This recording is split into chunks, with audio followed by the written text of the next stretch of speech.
proudest accomplishment. Mason says he will miss his coaches that push him to be the very best and the team for accepting him as one of them. After graduation, he's going PRCC for electronics and instrumentation. Mason's senior message: I want to thank my coaches, teammates for being good to me from day one. You guys mean the world to me, and I'll never forget you. To the younger guys, stay strong and roll tide. Number 25, Mr. Mason Bayless.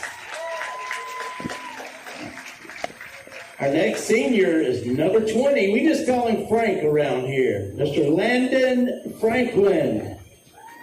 Landon is being escorted tonight by his parents, Bobby and Tangi Franklin, his siblings Tristan, Garrett, and Gracie Franklin, his sister-in-law, Chloe Franklin, and his grandmother, Miss June Smith. Landon is a 2-year member of the Picayune baseball team.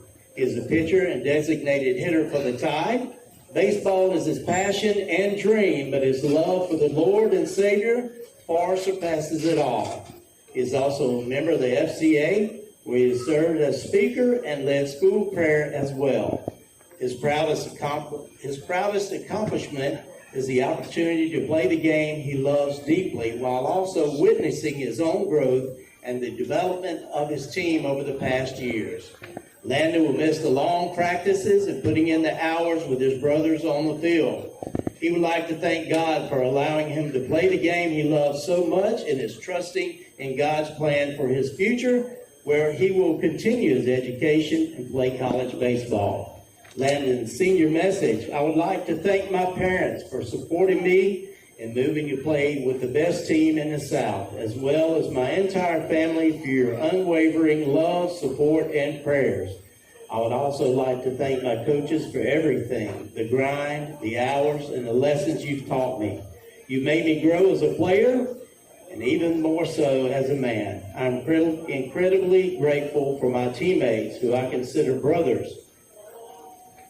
We have fought together over the past 2 years, creating moments that I will never forget.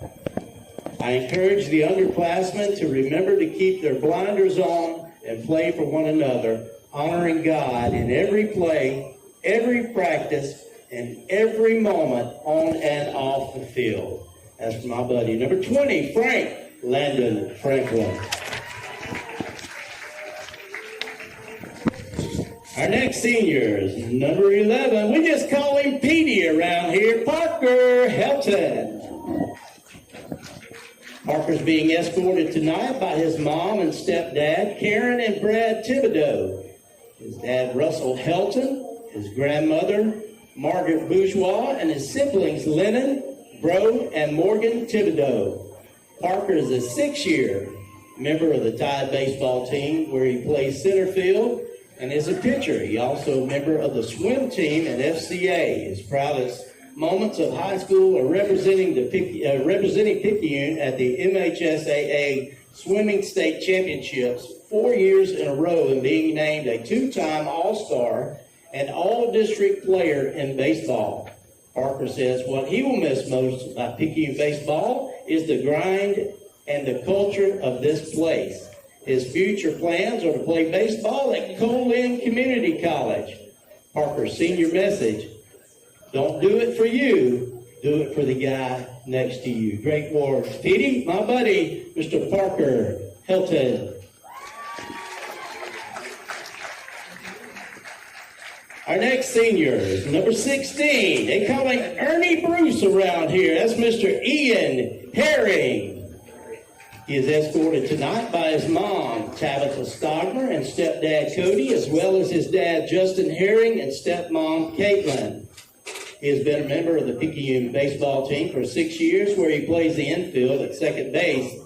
Ian is a multi-sport athlete who plays football and golf, and he is also on the swim team. His proudest high school accomplishment is winning a state football championship. Ian will mostly miss the laughs and jokes with him and the guys in the locker room every day. He plans to go to college to get a degree and make money. Ian's senior message: I want to thank Coach Ev for believing in me and pushing me, and Coach Gatt for letting me know I look good every morning. How about a big hand for my buddy, Ernie Bruce, number 16, Ian Harry. Ernie Bruce! Our next senior, number 7, we call him what? Cooper. Cooper Maro. Cooper's being escorted tonight by his parents, Ryan and Olivia Maro, his sisters, Madeline and Lily, and his brother, Lincoln Maro. Cooper's been a member of the Picayune baseball team for 6 years, where he plays third base and is a pitcher. He is also a member of the National Honor Society and the Fellowship of Christian Athletes. The growth of himself and his teammates is his proudest accomplishment. Even though they have faced adversity, they have become better baseball players and individuals because of it. He is going to miss the brotherhood and culture of the Maroon Tide baseball. He said there is no better feeling than lacing up your cleats and running on to the Kirk with your brothers as the smoke floats across the field from Kirk's corner. Coop is signed to play baseball at Pearl River Community College, Rubble River, and he plans to play as long as the Lord allows him to. He's going to study business management with an emphasis on real estate. Coop's senior message. I want to thank God for giving me the relationships, lessons, and memories I've gotten in the Maroon Tide jersey. To my family, thank you for always supporting me and this team and doing so much for me day in and day out. To the coaches, thank y'all for pouring into us every single day. Y'all made me a better player and a better person and have done so much for me on and off the field. I can't thank y'all enough for teaching me what it means to play Picayune baseball. To my boys, I'm going to miss the heck out of all of y'all, and I cherish the grind, memories, and relationships forever. Let's go finish strong this year and do something special. I love y'all, and remember, winning is more fun than fun is fun. How about a big hand for Cooper? Number 7, Cooper Maro. Our next senior, number 14, they call him Bugsnake. That's old Turner Pugh. Turner's escorted tonight by his mom, Heidi Varnado, his sisters, Sadie, Isabella, and Sydney, his brothers, Cruz and Nash, and his niece, Alexis. Turner plays right field. He has been a member of Picayune baseball for 6 years. He's also a member of the National Technical Honor Society, FCA, and the Beta Club. His proudest accomplishment is growing together as a brotherhood with his team, and now they also become young men along the way. When asked what he will miss the most, he said just being able to come out every day and play baseball with his brothers. The feeling of grinding in the fall and then playing under the lights with his boys and waking up at 6:30 in the morning and working out with his brothers. Following graduation, Turner would like the opportunity to play baseball. He will go to school for business and have rental properties and real estate.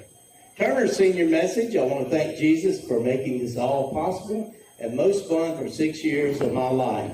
I want to thank my coaches for setting a good example for me to grow and always being there and having my back. Thanks to my teammates for making it fun while we were grinding. I'm so thankful for Picayune baseball. It's formed me into who I am today and has brought me so many memories. I love all of my coaches and brothers. Thank you all for everything.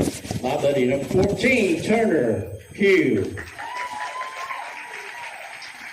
Our next senior, number 32, they call him Bam Bam, Mason Rubble.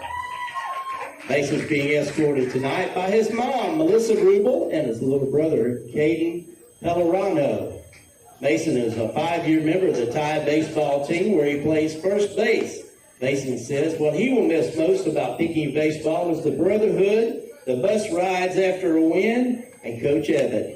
Next year, he plans to play baseball at the college level, and he is interested in a degree in engineering. Mason's senior message, I would like to thank Coach Evan, Coach Josh Robertson, Coach Maro, for not only being my coaches, but also a father figure to me since 8th grade when I lost my dad. Thanks to the new coaches for always pushing me. Thank you to my baseball brothers for not giving up on me. How about a big hand for my brother, Bam Bam Mason Rubble. Our next senior goes by just one letter. We just call him B around here. That's number 9, Bronson Stoto. He is the son of Shane and Tanya Stoto. He is being escorted tonight by his parents and his cousins Sheila Carbonette and Sherry Carbonette. Bronson is a 6-year member of the Tide baseball team where he plays anywhere he's needed. That's the truth right there. He is also the captain of the Picayune basketball team where they had a terrific season this year. His proudest accomplishment is getting offensive MVP in the Rising Stars All-Star game his sophomore year. Bronson says what he will miss the most about being a Tidesman is coming to every practice and game and competing with the team. Next year he plans to work and attend Rubble Community College for instrumentation program and fish with me during any free time he has. He's a good fisherman. Bronson's senior message: thanks to all the coaches, players, and fans for believing in me and pushing me to be who I am today. That's my buddy right there. We call him B, Mr. Bronson Stoto. Our next senior, we call him Joey around here. It's number 2, Justin Stoto. Hey, Justin is the son of Justin and Felicia Stoto. He's being escorted tonight by his parents and his brother, Tyler. Justin is a 6-year member of the Picayune baseball team where he plays left field. He is also a member of the National Honor Society. His proudest accomplishment is how I contributed to the program from having a losing record my freshman year to becoming one of the most winning seasons in a while for Picayune baseball my junior year. Justin will mostly miss the brotherhood that has been created with his teammates and a close bond with all of his coaches since becoming a Tidesman. Following graduation, Justin plans to attend Pearl River Community College and get his degree in instrumentation and electronics. Justin's senior message: thank you to my parents who have always supported me and stood by my side. To my teammates, thank you all for the fun and rough times we've had together through my high school career. To the younger guys, continue to ball out and continue to be a dirtbag like Picayune's baseball coaches. To all my coaches, thank you for pushing me to my limits and helping me become the man I am today. And a good fella he is. That's Joey. Number 2, Justin Stoto. Our final senior tonight is Mr. Laird Walker. They call him Johnny Walker around here. He's the manager, escorted by his mother and father, Roxanne and Alan Walker. He's been a part of Maroon Tide baseball for 1 year. His biggest accomplishments are being named junior coach and captain of the wrestling team. He'll miss his friends that he made along the way. He is undecided on college, but plans to attend USM or PRCC to pursue a business degree. He wants to thank the teammates and coaches for all the support and hospitality. I love these young men standing on this field and their families. They've had some great memories for us and great memories out on that field right there. How about a big hand for all of our seniors from Maroon Tide Baseball? I want to thank our booster club tonight, Mr. Timmy Kraft, and all the people who make this happen day to day. Thank you all so much. We appreciate it. Thanks, guys, for the memories. Let's roll Tide.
welcome to Kent Kirkland Field. I am Tommy Upton, along with my normal partner, Kevin Weiss, running the video for you tonight. And tonight, got a special guest. I found the smallest guy in the stands, and I brought him up here to sit with me tonight.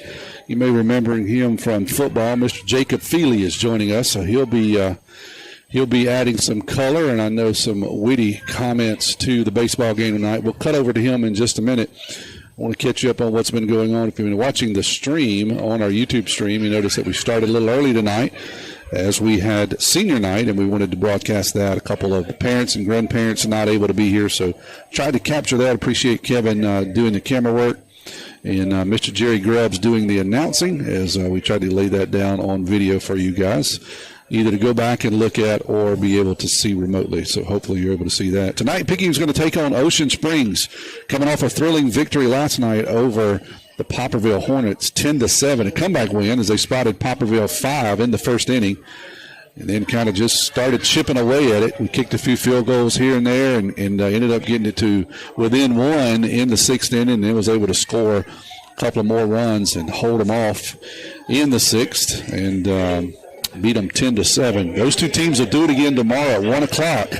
That is weather permitting. Looks like tomorrow is going to be one of those days where hit or miss on weather. So weather permitting, it'll be 1 o'clock up at Poplarville.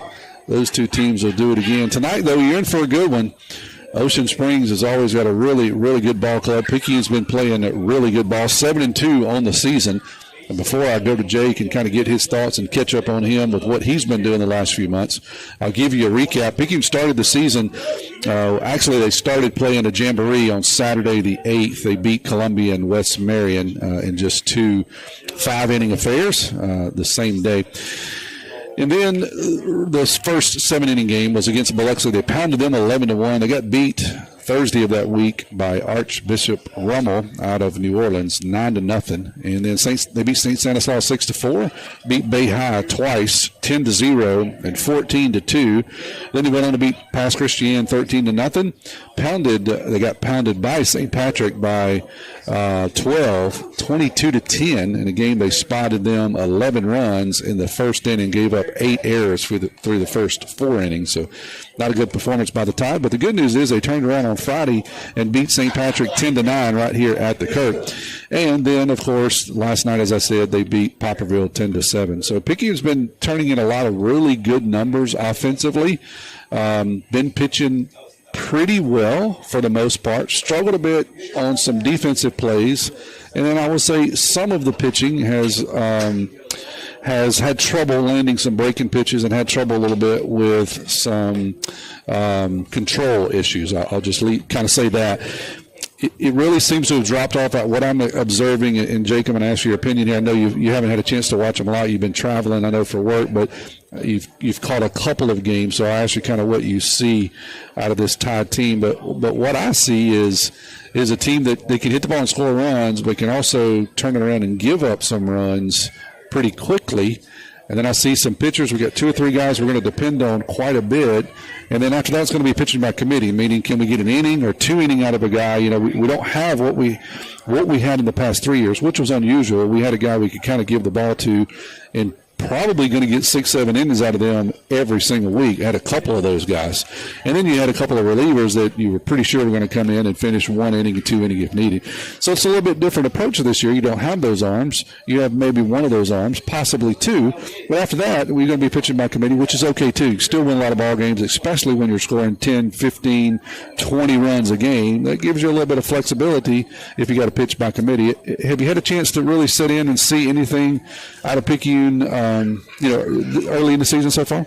Well, I think you nailed it. I mean, you look through this schedule here, it's 11 runs, it's 8 runs, it's 10 runs, 14, 13, 10. So the bats are hot. And I think it's a team that has probably found their kind of identity. It's like you said, we know that we're going to have to pick up the bats and hit the ball because our pitching's probably not our strength, but that's okay. As long as we're going to score 13, we're going to score 14 runs, then we can beat anybody. We can play with anybody. It doesn't matter who we give the ball to. And then hopefully through the season and when you get into district play, you find that guy that when you give him the ball, you know, hey, he's going to give up 3, we're going to score 5 to 6, and that's a win.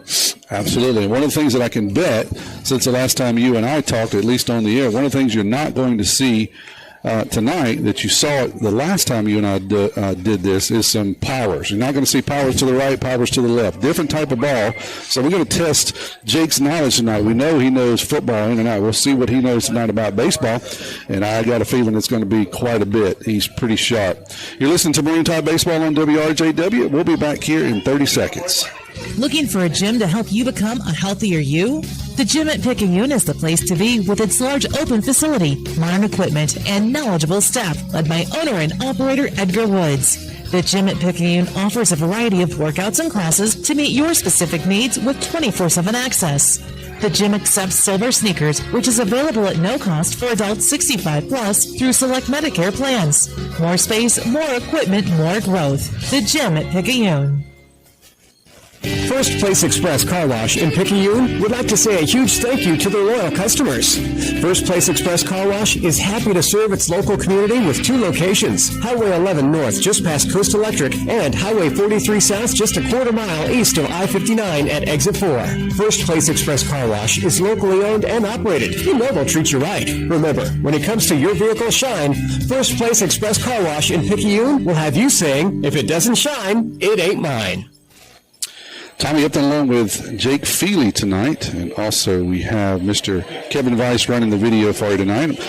Both teams have taken their infield a little bit late. If you're just tuning in tonight, we'll probably be starting in about 3 or 4 minutes. Not too late, actually. I guess it's straight up 7 o'clock now. Senior night tonight for the Tide. So those festivities are over. Both teams have taken their infield. The teams have not been announced. We've not had the meeting at the mound, and of course we haven't had the anthem, so we still got a couple of minutes before some baseball actually will get played. I'll go ahead and give you the lineup for Picayune tonight. Justin Stocks will be leading off and playing left field for the Tide. Parker Hilton will be in center field, hitting second. Cooper Maro will be over at third base. Hitting third, Mason Rubble will be at first base.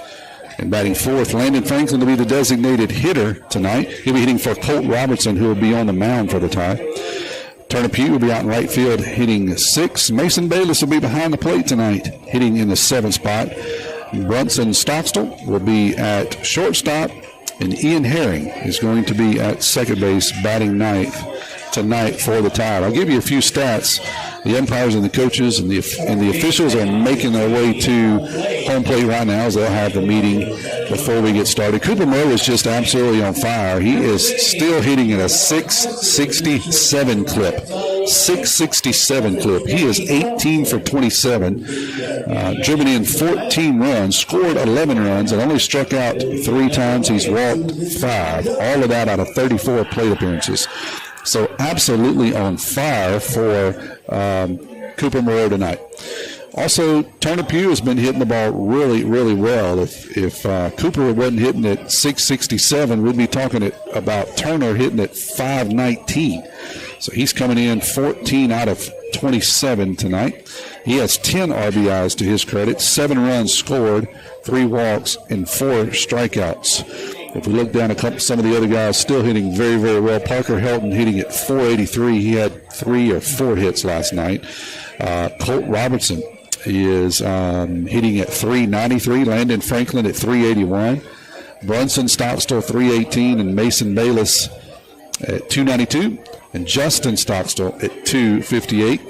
And then finally Mason Rubble hitting at an even 200. As a team, the Tide's still hitting at 385, which is a really, really good team batting average, especially this early in the season. Pitching perspective, I'll just talk about Colt. He's going to be on the bump tonight. He leads in most categories for the Tide. He's pitched 18 innings. He's appeared in 4 games. He has a 3-0 record to his credit. He has 1 save. He has given up 10 runs. Only 3 of those have been earned. 6 walks, 25 strikeouts. All of that in innings. Where is innings on here? That is 18 innings. Sorry, I couldn't read it. Thank you, Jake, for pointing that out. It was right there in front of me. But what I was trying to get to was an ERA, 1.16 ERA. So that's what we're looking at tonight. Mr. Blevins has moved up into the 2nd spot after posting 6 2/3 last night. What a really good job if you didn't get a chance to listen to the freshman come in and relieve Blaine Ash in the 1st inning and then go the distance and really settle down Tide defensively and allowed the bats to come alive and chip away, and as I said, came away with a victory. So really good job by Kendall Blevins tonight as he shot up the order. And Colt Robinson, who is considered the ace so far in this part of the season, he'll be on the bump tonight. So looking forward to that. Mr. Jerry Groves is going to be announcing the teams here in just a minute, and then we'll have the anthem when we're ready for baseball. We'll step away and let you hear a word from our sponsor. And while we do so, we'll be getting ready to play baseball. You're listening to Marine Talk Baseball on WRJW. Nobody protects you from mayhem like Allstate. I'm thick cut bacon sizzling on your stove. And while you were over there smearing your bagel, this little piggy went on a splatter spree. And if you don't have the right home insurance coverage, you'll be crying wee, wee, wee over this fire in your home. So get Allstate. Jason Pygott has offices in Picayune. Make sure you have the right coverage. Give the Pygott Agency a call today. 601-798-7005. Subject to terms, conditions, and availability. Allstate Vehicle and Property Insurance Company and affiliates, Northbrook, Illinois. We're back here at the Kirk as Mr. Jerry Groves is getting wound up, and he's about to announce both of the teams. I'm going to take this as an opportunity. We've already given you a lineup. We've already went through all the stats. We're ready for baseball. But Jake, we got a minute. I want to catch up with you. What's been going on in the last, I guess, almost 6 months since we were on the air together and ending of that football season? And what's been going on in your life? Well, I just feel like I work all the time is probably most of what I do. And other than that, I got an 18-month-old at home who runs around and gives me fits half the time, and it's been fun. It's been fun watching getting to watch my son grow up, and he's getting to that age where it's you can horseplay a little bit. It's the back and forth with each other, so it's been a blast. Just been busy. I was really excited to get back on the air with you tonight. I know that it's a beautiful night for baseball, so really looking forward to it. This was a treat. Absolutely. Looking forward to having you. I'm glad you showed up unexpectedly and I was able to recruit you out of the stand. So just kind of, I didn't force you. You're twice my size. So I didn't force you to do anything, but I coerced you up into the box. How about that? So yeah, tell me about this 18-month-old. So they're at the age there where you get off of work and you come in and your job is just probably to make sure that he stays in the diaper. Keeping clothes on him is probably not really an option at this point if he's like most 18 months old, but you at least try to keep him in the diaper. Is he that wild yet, or is he still pretty tame? Oh, no, he loves to climb all over the couch. He finds his way to climb up on the chair. Loves being outside, and to his credit, the weather's just been beautiful. It's been like the perfect time of year for him to just play outside. We play outside pretty much from the time that I get off work to the point that it's dark outside, and then he gets hungry. So it's been a lot of fun. It happens fast. I remember like beginning of the football season, we were still having to carry him around in a car seat type of deal, and now he's walking all over the place. He was down here earlier at the game, so it's just been a blast, man. I can tell you, being a grandparent, I don't feel like a granddad, but I am. So I got a grandson that's just about the same age as your son, and I guarantee you it happens fast. Before you know it, they're in school, and then after that, they're having kids of their own. So enjoy it. That's my advice to you, is just absolutely enjoy it. We're certainly glad to have you tonight. The Tide is about 3/4 of the way being announced here, and we're gonna hold it because we'll give you the national anthem, and then we'll step away for a quick break. We'll be ready for baseball tonight. As Jake said, a beautiful night for baseball. Absolutely no wind at all out in center field. The flag, I say that, and it's moving ever so slightly, but hardly any wind. A little bit warmer than it was here last night. It actually got pretty cool once the sun went down and the dew fell. Tonight's a little bit warmer. All the windows are open. Looking for an exciting night of baseball. Here is the anthem at the Kirk. For the playing of our national anthem.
I said it last night, Jake. The only thing missing is the flyover. I just keep looking up, like, where's the flyover? That's the only thing missing. We've got a beautiful rendition of the national anthem. Hey, we're going to step away here for 30 seconds. We'll take some warm-up pitches from Colt. We'll be ready for baseball. You're listening to Marine Tide Baseball on a beautiful Friday night on WRJW. Abby Turnage, lead mammography technologist, Highland Community Hospital. Mammograms are important because they help us do early detection. A mammogram is never going to keep you from getting breast cancer, but early detection is what is going to make you have your best possible outcome. We want you to get your mammogram as early as possible, and you should have those yearly beginning at age 40. Highland Community Hospital, here when you need us most. Cole Robertson's on the bump tonight for the Tide. Mason Bayless will be his battery mate behind the plate. Mason Rubble's over at first base. Ian Herron tonight is at second base. Bronson Stoto's at shortstop. Cooper Monroe's at third base. Out in left field, that'll be Justin Stoto. Parker Hilton will be in center field. And Turner Pugh is out in right field. I've got a handwritten copy of Ocean Springs lineup, and I'm going to try to read it. I'm going to tell you, they've got penmanship about like me, so they should not be filling out the lineup, but I'm going to do the best I can until we hopefully get Game Changer going here. Cannon Henserling will be at the shortstop position. Justin San Miguel will be the designated hitter. He'll be hitting for Easton Fox at second base. Jack Jordan will be at first, be pitching tonight. Adam Clower will be at first base. A.J. Rossi will be out in left field. Zach Sinopoli, I think is what that says, at third base. Jeremy Corn will be behind the plate. Jerron Williams will be out in right field, and A.J. Angelo will be in center field. So Herseling, San Miguel, and Jordan, 1, 2, 3 up for Ocean Springs tonight. That'll be the shortstop, the designated hitter, and the pitcher. They're going to face Colt Robertson.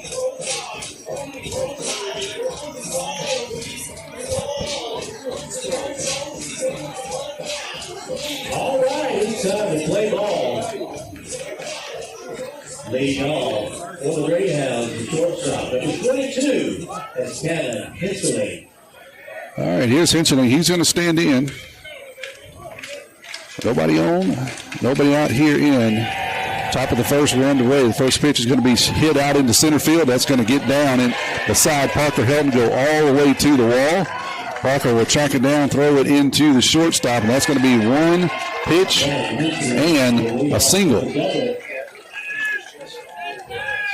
Out into center field. So one pitch, one single for Ocean Springs. At second base, nobody out. So with nobody out, DH, number 12, Justin San Miguel. and one on, San Miguel, the designated hitter, will stand in now.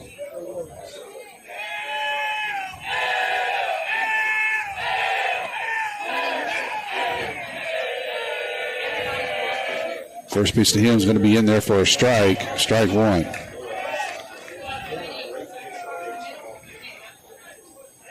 Good pitch there by Robertson.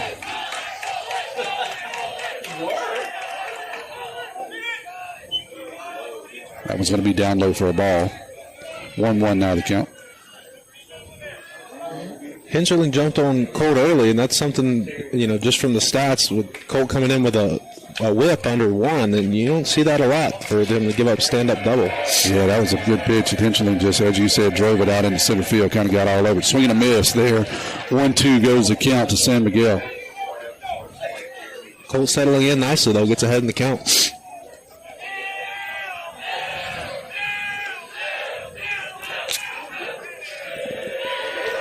One-two pitch, swing and a miss. Strike three, down goes San Miguel on a good breaking pitch there by Robertson.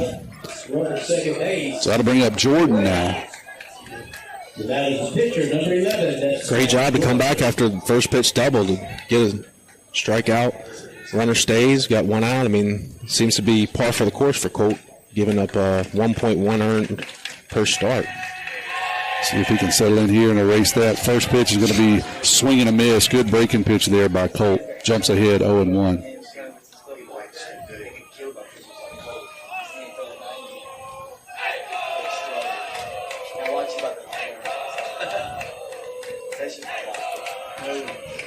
Here's the 0-1 pitch.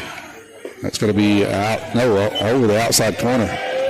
0-2. Jordan didn't like it, neither did the Ocean Spring faithful, but that was a good pitch. Just caught the outside corner.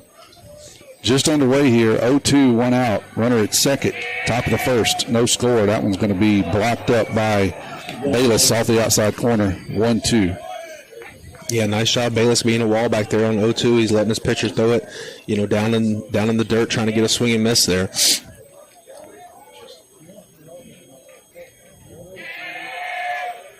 Got him. Wow. Good breaking pitch there as Colt's going to retire the second out of the inning. Ice in his veins, man. Lead off double, comes back, strikes two in a row out. No harm, no foul if we can get one more here. That's what you got to have if you're going to be a pitcher.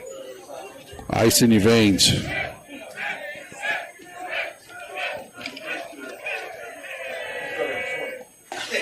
First pitch in there for a strike. Good job dragging that back in by Bayless. This is Clower. Hits from the right side for Ocean Springs. Sorry about that. I had a little issue with my app trying to get it up and go. I think we're underway here. Top of the first, 2 outs. Man at second, 2 down. That's going to be lifted out into shallow right field behind first place. Mason Rubble going back. He's got room in foul territory and makes the catch. So after a leadoff double, Tide strands him. They go 1, 2, 3. After that, we're headed to the bottom of the first. No score. Herring Ford Lincoln, a name we recognize as being home-owned and home-operated in its 3rd generation of local ownership. Stop by Herring Ford Lincoln at 820 Memorial Boulevard in Picayune and experience the sales and service you would expect from your friends and neighbors. Herring Ford Lincoln may not be the biggest, but they strive every day to be the best. The Herring family and Ford Lincoln have been a winning combination for years in the Pearl River County area and the surrounding area, and they will serve the area for generations to come. Herring Ford Lincoln, a hometown tradition.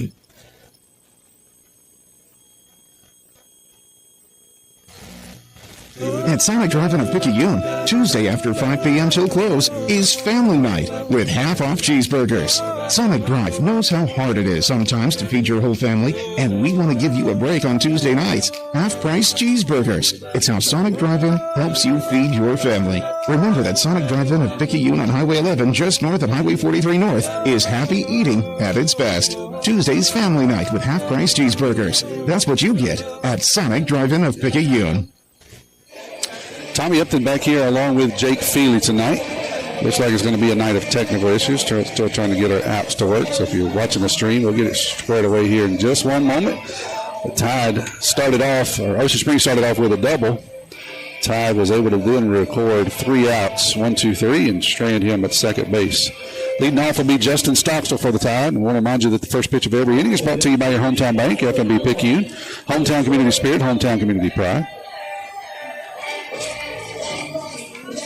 He'll be followed up by Parker Hilton tonight. Left fielder, number 2, Justin Stockstill.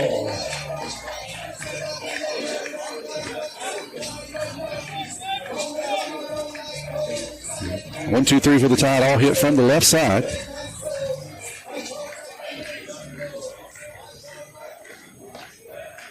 Here's Justin Stockstill's first pitch. Going to be outside for ball 1. Pitcher's moving quick, man. Yeah, he got another ball. Got not a lot of time in between there. On a mission. Last night, it seemed Popperville wanted to take all the time in the world. There's 3 pitches in about 18 seconds, all 3 of those balls. So you can go fast if you want to. Just keep throwing them out there. This is Jordan on the mound for Ocean Springs. Big, tall right-hander, big kid. Got a pretty decent fastball. That one's going to be in there for a strike, 3-1. We'll see what he's got besides a fastball to go with it. That one's going to be on the inside corner, 3-2. 5 straight fastballs. First 3 balls, those last 2 strikes. Run the count 3-2 to the Tide leadoff hitter. Here's a payoff pitch. That's going to be swung on and hit out into left field, but it's going to stay up long enough for the left fielder to make the out. Thought maybe he was going to get by him, Jay. Kind of a little bit of a circus dance out there, but he was able to reach out and knock it down. Yeah, he lost his footing, and that ball was kind of tailing off the bat of the lefty. Good play, good recovery by the kid, and good recovery by the pitcher there to fight back from a 3-0 count. But Yeah, he's kind of dictating the pace for these hitters. I'd like to see him work in and out of the box a little bit and slow this kid down. Yeah, he is working fast. Not a lot of time. Defensively, you like to see that. Offensively, you like to slow him down. Here's the first pitch to Parker. He's going to hit that one out into center field. He's going to continue his hit streak. Had 4 hits last night, make that 5. 5 for 5 in his last 5 at bats. Good job there by Petey. Yeah, Parker said, I'll take care of that pace. We'll make you come from the stretch instead of that wind up, get you out of your groove. That's exactly right. Can't go fast if the ball's in center field either. Here's Cooper Maro. He's been on absolute fire, too, for the Tide. Coming in tonight, hitting at .667. 2 for 3 last night. Drove in a couple of runs for the Tide. Mason Rubble, big first baseman, will be on deck. Be a throw over to first. Parker's back easily. Overall, I think Ocean Springs has the size advantage, Jake. Pretty big kids out there kind of scattered out, but we'll see how they swing the bat and run the bases. Yeah, if this was a basketball game, we'd be in trouble. No doubt about it. First pitch going to be swung on and miss by Coop. Coop, a senior. Senior night tonight, along with Rubble, Hilton, and Justin Stockstill. First 4 Tidesmen here, all seniors. That one's going to be on the inside corner, 0-2. Oh, wow, I call that a strike. They called that a strike. Cooper didn't really appreciate it. Thought maybe it was a little bit inside, but the only opinion that counts is that man in the black suit. And he said strike. Maybe another throw over to first. This one was closed, but Petey's back.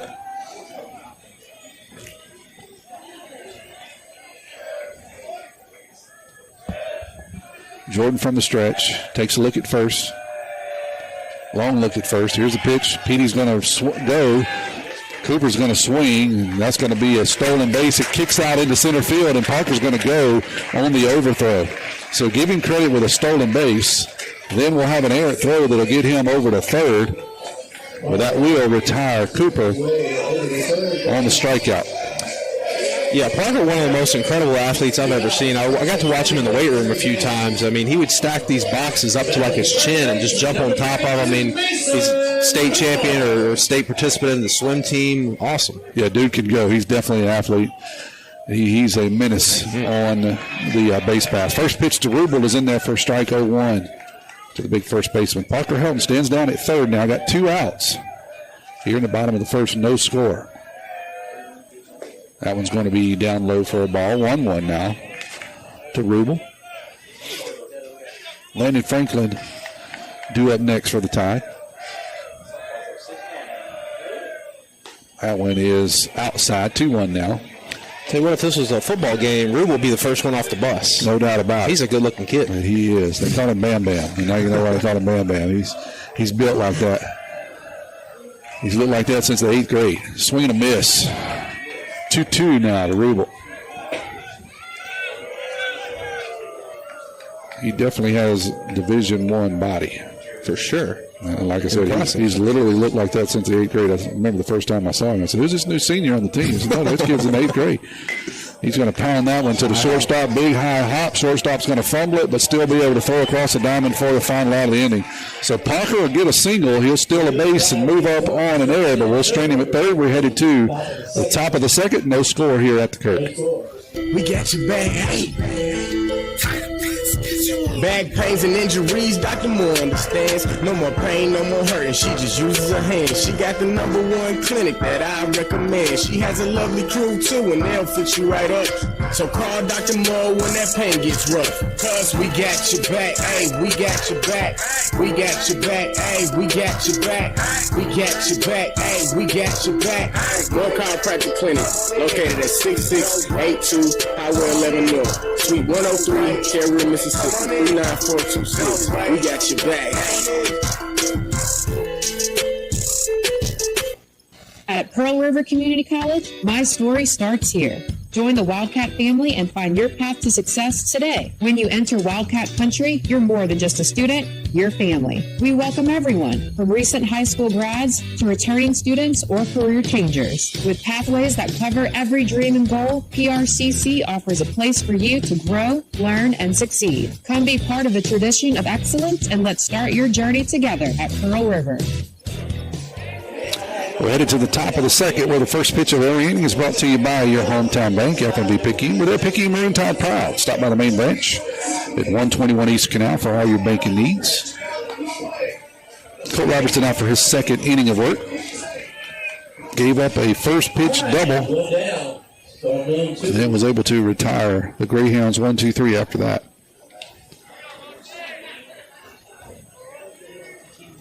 So the left fielder, Rossi, will be up, followed by Sinopoli, the third baseman for the Greyhounds. I think Colt Robertson was going to return the favor there just a bit. He tried to get in a wind-up as soon as the player's front foot hit the box, and the umpire stopped it. So here's the first pitch delivery, which I agree. If you're a pitcher, you got to cover for your teammates. That's the way to do it. That's going to be fouled off into the dugout. In the old days, Jake, we would have stuck the first pitch would have been in the ear hole. That's what we would have done. You can't really do that anymore. They've kind of frowned on that, but now they just kind of retaliate tit for tat. But that was to be expected. Somebody ran their mouth or somebody did something, then the pitcher was just it didn't have to be explained. Just the pitcher was expected to put the first pitch in the ear hole. Especially in a non-district game. Yeah. You can't be sassy like that. That one's going to go over everybody's head. 1-0. Say hey to Tyler. I forgot to say hello to him in the first inning. Him and Paul listening around the corner in Hippo. If you're listening in, you want to shout out, give us a text, 601-590-5950. Strike two on Rossi. No, he called the ball. Oh, did he? Oh, I thought he called a strike. He's pretty consistent on that side of the plate, and then that one. Yeah, it looked like a good breaking pitch. Or maybe it just be a 2-1 now to Rossi. That one's going to be inside 3-1 now to the left fielder. Hits from the right side.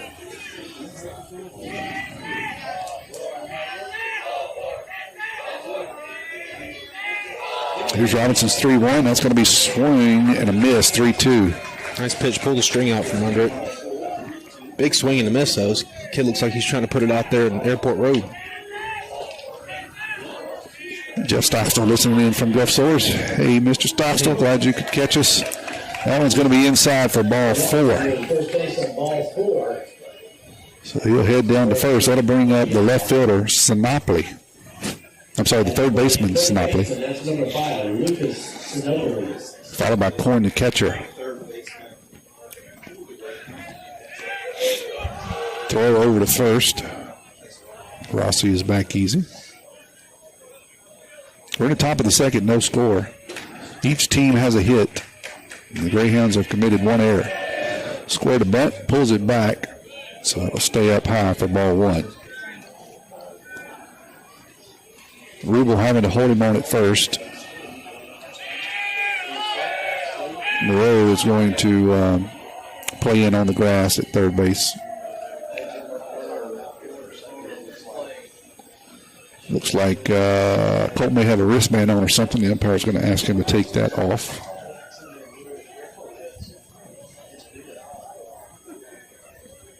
Refreshing to see the small ball attempt here by Ocean Springs. Yeah, that's kind of becoming a thing again. Tide have been playing it, honestly, for a few years. And you're right. A lot of the coast teams still do it quite religiously. Ocean Springs is generally a well-coached team, so we'll see what they do here. This time, no attempt. That's going to be down low, 2-0. Poplarville played it pretty well last night a couple of times. St. Patrick, who we played last week, played it very, very well. Here's the bunt. He's going to pull it back, but that ball is a strike. So 2-1 now to Sinopoli. Nobody out. Runner at first here in the top of the second. No score. Another square, and that one's going to get by the catcher. So that'll go all the way to the backstop and allow the runner to get down to second. It'll be a wild pitch. 3-1. Still up by 6. So expect him not to square here on a 3-ball count. We'll see. Maybe try to square to mess up the pitcher. I think that's what he's doing. No, he actually went for it. 3-2, missed it. Third base coach is not going to be happy at that effort, I can tell you. That ball was a little low. So 3-2. See if we get a ground ball or a strikeout. We'll take either one.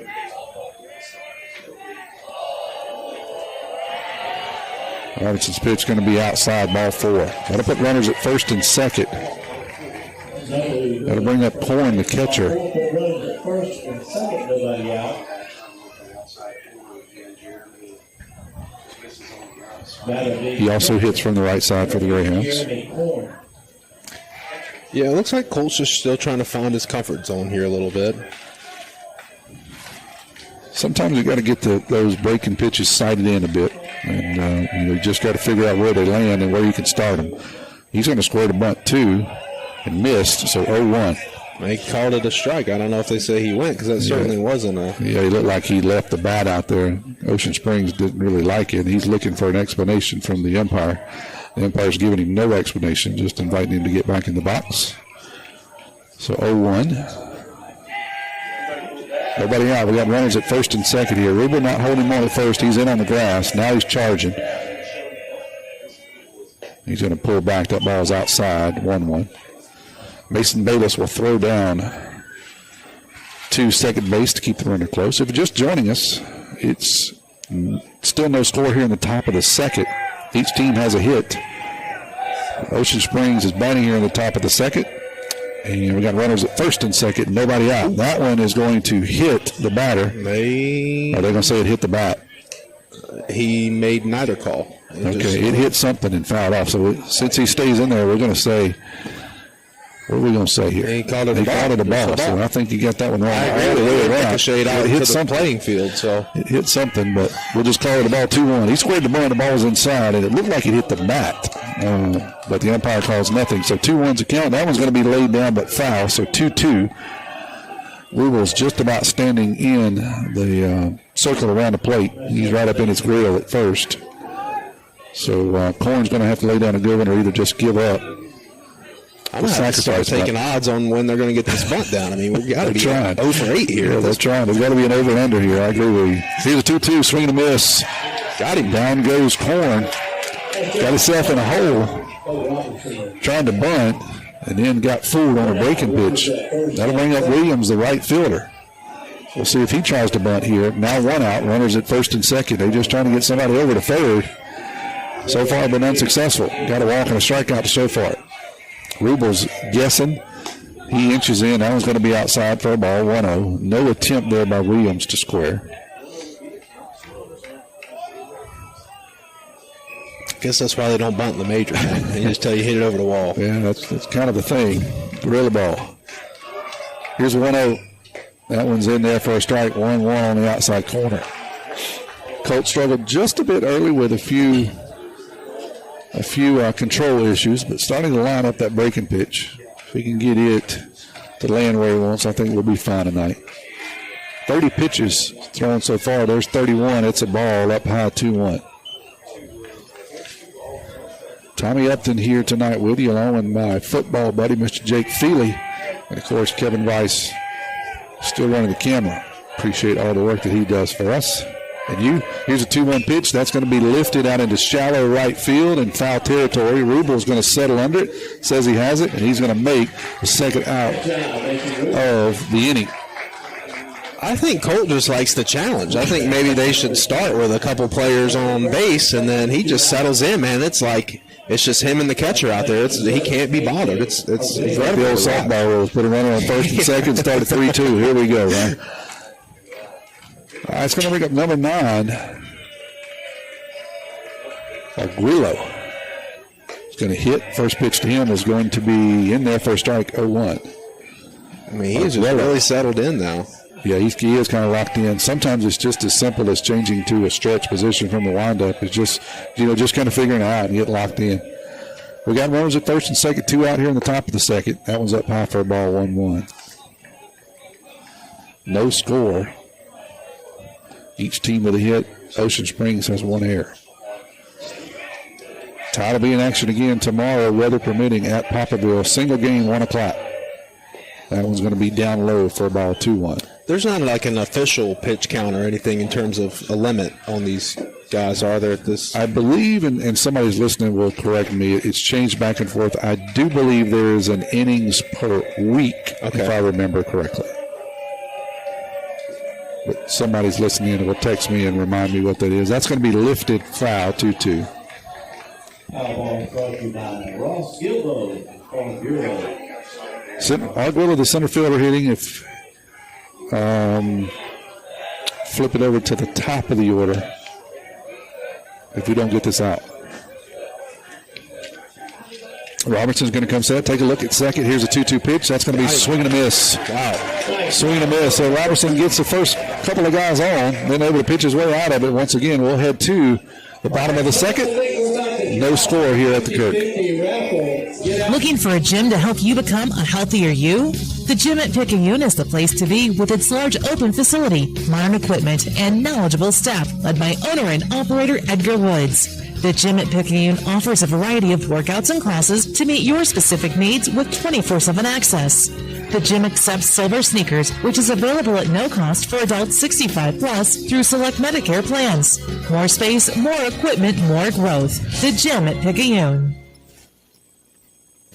First Place Express Car Wash in Picayune would like to say a huge thank you to their loyal customers. First Place Express Car Wash is happy to serve its local community with 2 locations, Highway 11 North just past Coast Electric and Highway 43 South just a quarter mile east of I-59 at Exit 4. First Place Express Car Wash is locally owned and operated. You know they'll treat you right. Remember, when it comes to your vehicle's shine, First Place Express Car Wash in Picayune will have you saying, if it doesn't shine, it ain't mine. Landon Franklin, Turner Pugh, Mason Bayless set for the tie tonight here in the bottom of the second inning. No score. I want to remind you that the first pitch of every inning is brought to you by your hometown bank, F&B Picayune, the place for all your banking needs. Miss Susan Wilson and her staff are ready to service you at their North Picayune branch on Cooper Road, just off of exit 6. Go by and see Miss Susan for a loan. Wow. You know, is this one of those things where when offensively, you know you have your ace on the bump, you can kind of fall asleep at the wheel in terms of the bats? All right, leading it off. Just got to be careful. We don't want to get in the habit that we've done early in the season of spotting teams 4, 5, 6 runs early and then try to come clawing back. We've been pretty successful, but you're not going to score 12, 15, 20 runs in district play all the time, I'm afraid. First pitch to Frank's up high for a ball, 1-0. So I think we need to lock in a little bit defensively. I agree with you. I think that the offensively, you know, we're hitting the ball and seeing the ball well.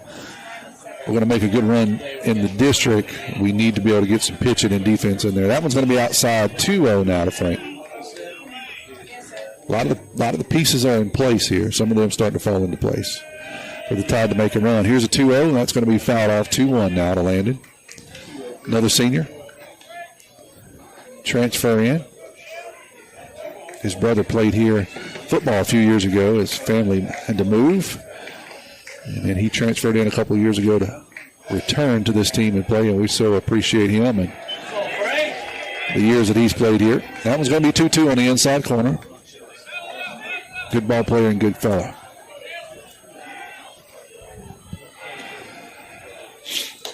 That 2-2 pitch is up high. 3-2 now to the DH. Turner Pugh on deck, followed by Mason Bayless. Pitcher-friendly strike zone tonight. Yeah, it is a pretty tight zone. That one's going to be fouled off. We'll keep it at 3-2. Lady Tide playing tonight, and it looks like they are up big, 6-1. I don't know who they're playing over there, but I can see the scoreboard. I believe they're playing past Christiane. Past Christiane, so they're up 6-1 in the 5th, it looks like. That one's going to be fouled off again. Good battle. Frank, we'll keep it at 3-2. Nobody out here. First batter in the bottom of the second. Tide had one hit in the bottom of the first. Stranded Parker Helton over at third. That one's going to be pounded down the first base line and foul. Just foul. Frank was a little bit behind. Was able to get out in front of it enough to foul it off. Not much of an effort at all by Coach Fagan down there in the first base box. He kind of just let it go by. he and Coach Evan have plenty of work to do on ground balls. Here's a 3-2. That's going to be hit out into right center field. That's going to get down and get into the gap for a clean single there by Frank. Good job by the center fielder getting over there and cutting it off and not allowing it to go to the wall. So he'll stand down at first. He being Frank, that'll bring up the right fielder, Turner Pugh. Yet another senior for the tie. Yeah, it was a good job by Ocean Springs outfielder there to cut off, like you said. I mean, Franklin had his head down. He was moving out of the box. I thought he was going to try and stretch it for 2. He's a lot faster than I thought he would be as well. You just look at him. He's a stout kid, and he was moving down at first baseline. Yeah, he's a former guard for the Picayune Maroon Tide. Did not play this last year, but before that he played guard. So, yeah, he's built like a lineman, but he can move. Here's the first pitch to Pugh. That's going to be in there for a strike, 0-1.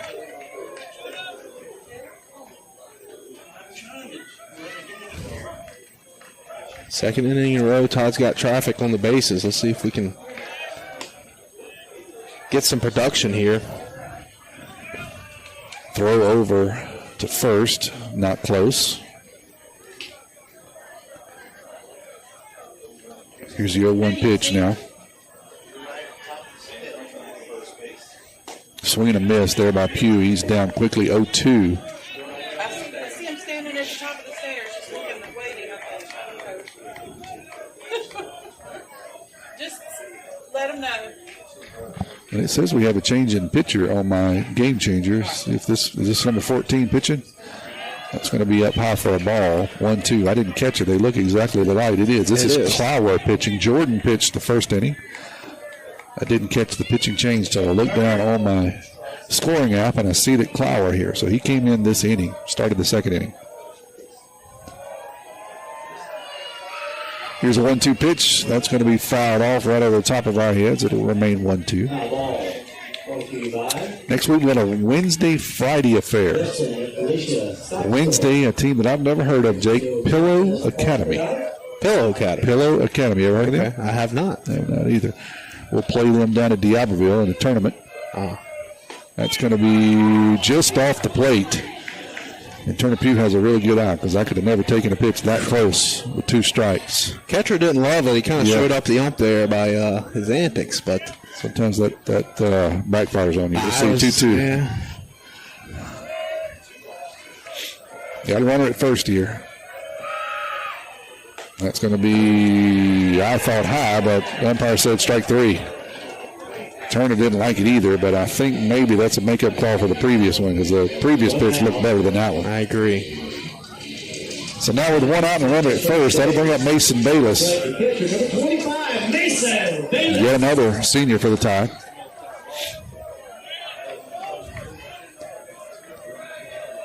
He does have home run power. He's hit 1 out earlier in the season. That one's going to be outside, ball 1. I was going to say, this is the meat of the lineup. I mean, Franklin and Pugh and Bayless, man, these guys. Yeah, they got some charm. They can swing the bats. Just need to get them hot. Frank looking for a reason to go down at first. Just needs a pass ball or hit. That one's going to be fouled off. Good cut.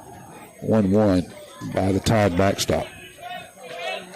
Bronson Stoto due up next for the Tide.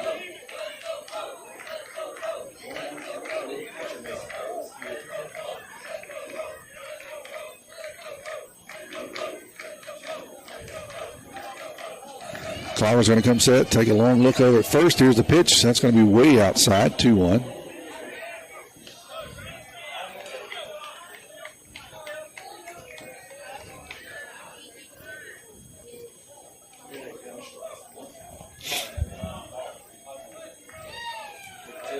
Frank getting a decent lead over there.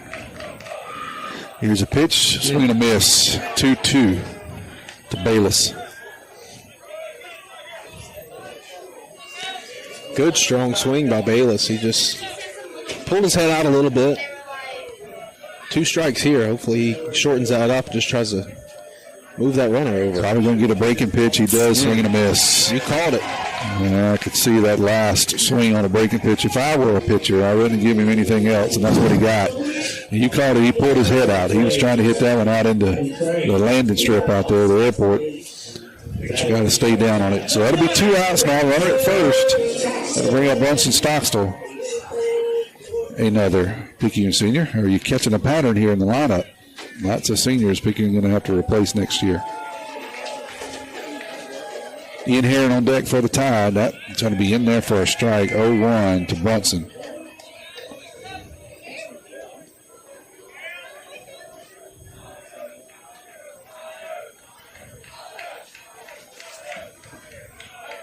Long look over at first. That one's going to be just off the plate. 1-1. That's a close pitch. Yeah, you got a tight zone. You said it earlier. Definitely a batter-friendly strike zone. That one's going to be up high. 2-1 to Bronson. No score here in the bottom of the second. Tide has 2 hits. Ocean Springs 1. Ocean Springs has committed an error early. Second pitcher of the night for Ocean Springs, Clower. That one's going to be lifted foul out of play, 2-2. He came in to relieve Jordan, who threw 1 inning. Is he right there by you? No. 1 strikeout, 1 hit, no runs for Jordan. Not sure exactly what happened, why he would have got lifted unless it was planned or didn't seem to be hurt and seemed to be pitching the ball pretty well. Swinging a miss there by Brunson. So down goes Stockstill for the second inning in a row. We'll leave a runner on the bases. We're headed to the top of the third. We're listening to Marine Tide Baseball on WRJW. Hey neighbors, it's Pawpaw's Campers annual Selling RVs Till the Cows Come Home RV sales event, going strong all month long. Check out this new 2025 KZ Sportsman 260BH. This unit has double-sized bunks, front private bedroom, and sleeps 8. MSRP $39.37, reduced to only $22,987. Stock number is P25-142. Call us toll free, 800-728-2267. Nobody protects you from mayhem like Allstate. I'm a lost bee that found my way into your car. And now that I'm in here, good luck getting me out. I think it's gone. No, it's in my hair. And if you don't have the right auto insurance coverage, well, this could be quite a sticky situation. So get Allstate. Jason Paget has offices in Picayune. Make sure you have the right coverage. Give the Paget Agency a call today. 601-798-7005. Subject to terms, conditions, and availability. Allstate Fire and Casualty Insurance Company and affiliates, Northbrook, Illinois. We're headed to the top of the third here. No score.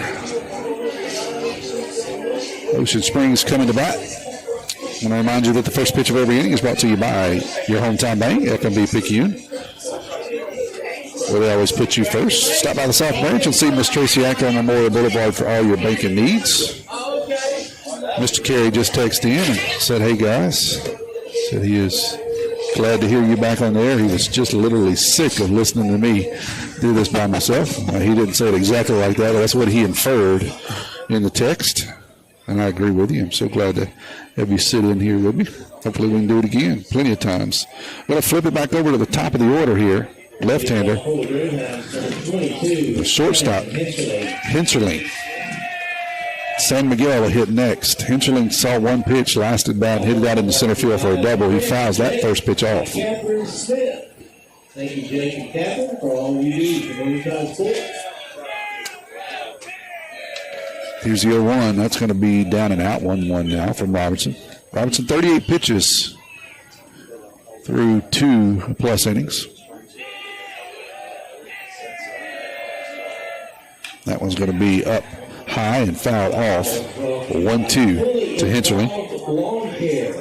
Yeah, change of pace here for Colt. Gets ahead of the count. I think he kind of remembered what this kid did to him last time on the first pitch. That first pitch was a little off the plate. Still got a swing and miss.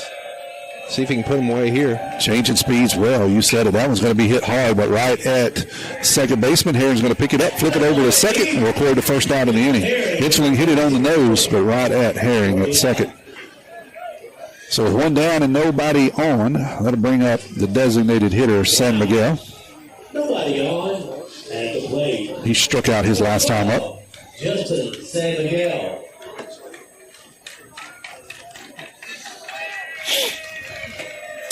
Jordan is due up next for the Tide. He was the pitcher, and they have not swapped where he is. I'm assuming he went to first base because that's where Clower come from.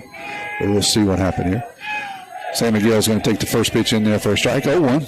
Swing and a miss. 0-2 to the designated hitter. He also hits from the left side. Colt's moving fast. Yeah, he's in the zone now. Great pitch. Outside corner for a really, really nice pitch. And I'm glad it was a strike because Bayless had it thrown down to third before the umpire ever even made a move. He come up and knew it was there. Quickly go down 1-2. Let's see if we can make it 3. 5th strikeout on the night for Colt. Here's Jordan. That one's going to be an excuse me foul ball. That was going to hit the base.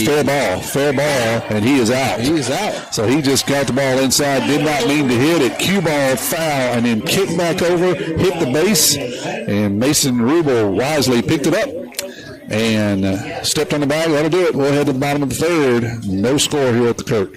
It's Pawpaw's annual Selling RVs Till the Cows Come Home RV sales event. Going strong all month long. Check out this new 2025 Rockwood 375 RL fifth wheel. This unit has a rear living area with 4 slide outs, dual AC, king bed, and slide toppers. MSRP $93.63, reduced to only $67,987. Stock number P25-18. Make that short drive to Picayune. You'll be glad you did.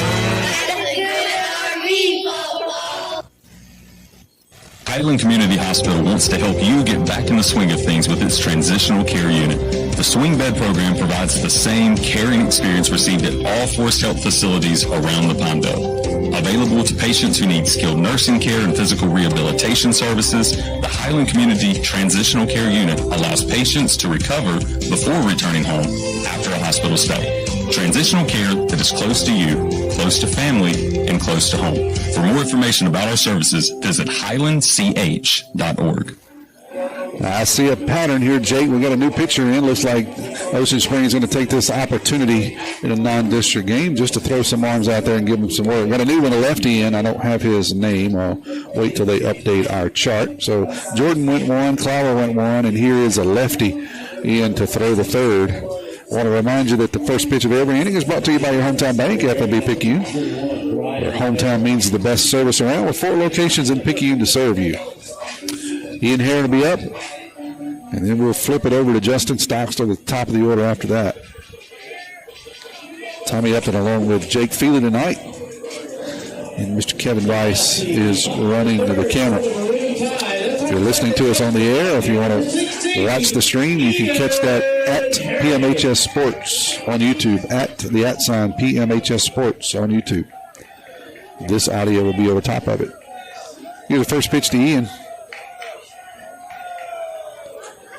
That's going to be foul ball as he squared about 0-1.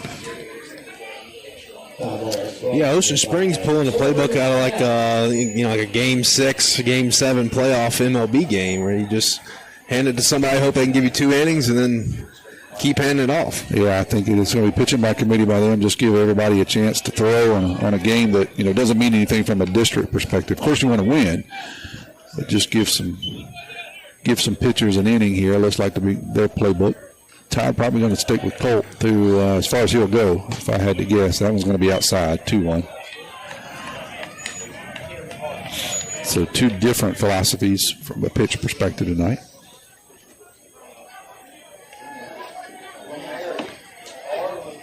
Here's a 2-1 pitch from the Ocean Springs lefty. That's going to be swinging a miss, 2-2. Good-looking kid out there. Lemaire is his name. We just got it popped up. Lemaire. Lefty, tall kid. Good fastball. Has good arm side run. So it's going to run away from a right-handed hitter into a left-handed hitter.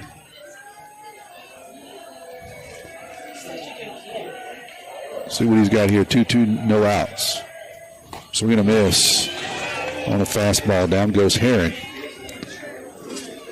So we'll turn it over to Justin at the top of the order. Yeah, you're right. He almost cuts that fastball a little bit. It's a nasty little 2-seam. A lot of movement on it.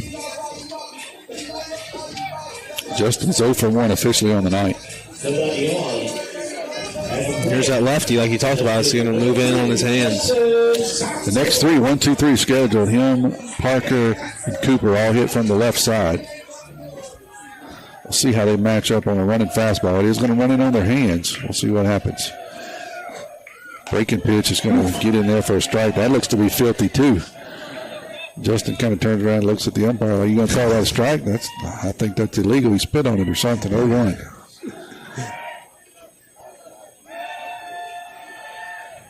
Another one's going to stay off the outside corner, 1-1. Yeah, that was about the age I stopped playing baseball, when they would throw it and it would come at you and then the catcher was catching for strike. I was like, I'm done with this. No reason to. Oh, that nonsense. If you're going to throw it at me, throw it at me. You're going to throw it at the plate, throw it at the plate. Don't do all this nonsense. I was already closing my eyes, so I was going to get hit. That one's right down the middle, 1-2.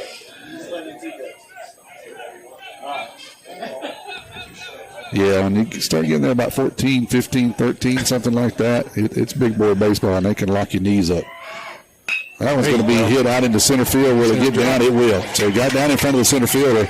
Not hit hard, but hit hard enough. And game changer, a little like a screamer out into center field for a single for Justin. They bring up Parker Hilton. He's been just absolutely on fire. 5 for 5, Jake, the last 5 times he's come up, including a single last time up. Incredible streak. Perfect time for him to come up here with traffic on the bases again for the Tide. Justin can be a menace over there at first. Watch him. See if he can get some attention. They're going to throw over there. It's not close, as Justin didn't have much of a lead, but he will draw some attention. See if he can get Lemaire at some sort of, or get him out of his rhythm. Yeah, left-handed pitcher going to naturally hold you a little closer to first base. That was going to be outside for a ball, 1-0. Nothing worse than when the lefty has a nasty pickoff move to first, man. Yeah, you talk about filthy. Brady Robertson, who graduated this last year, he had a filthy one. He made a lot of people look silly over there at first base over the years. Going to be another throw over, not close.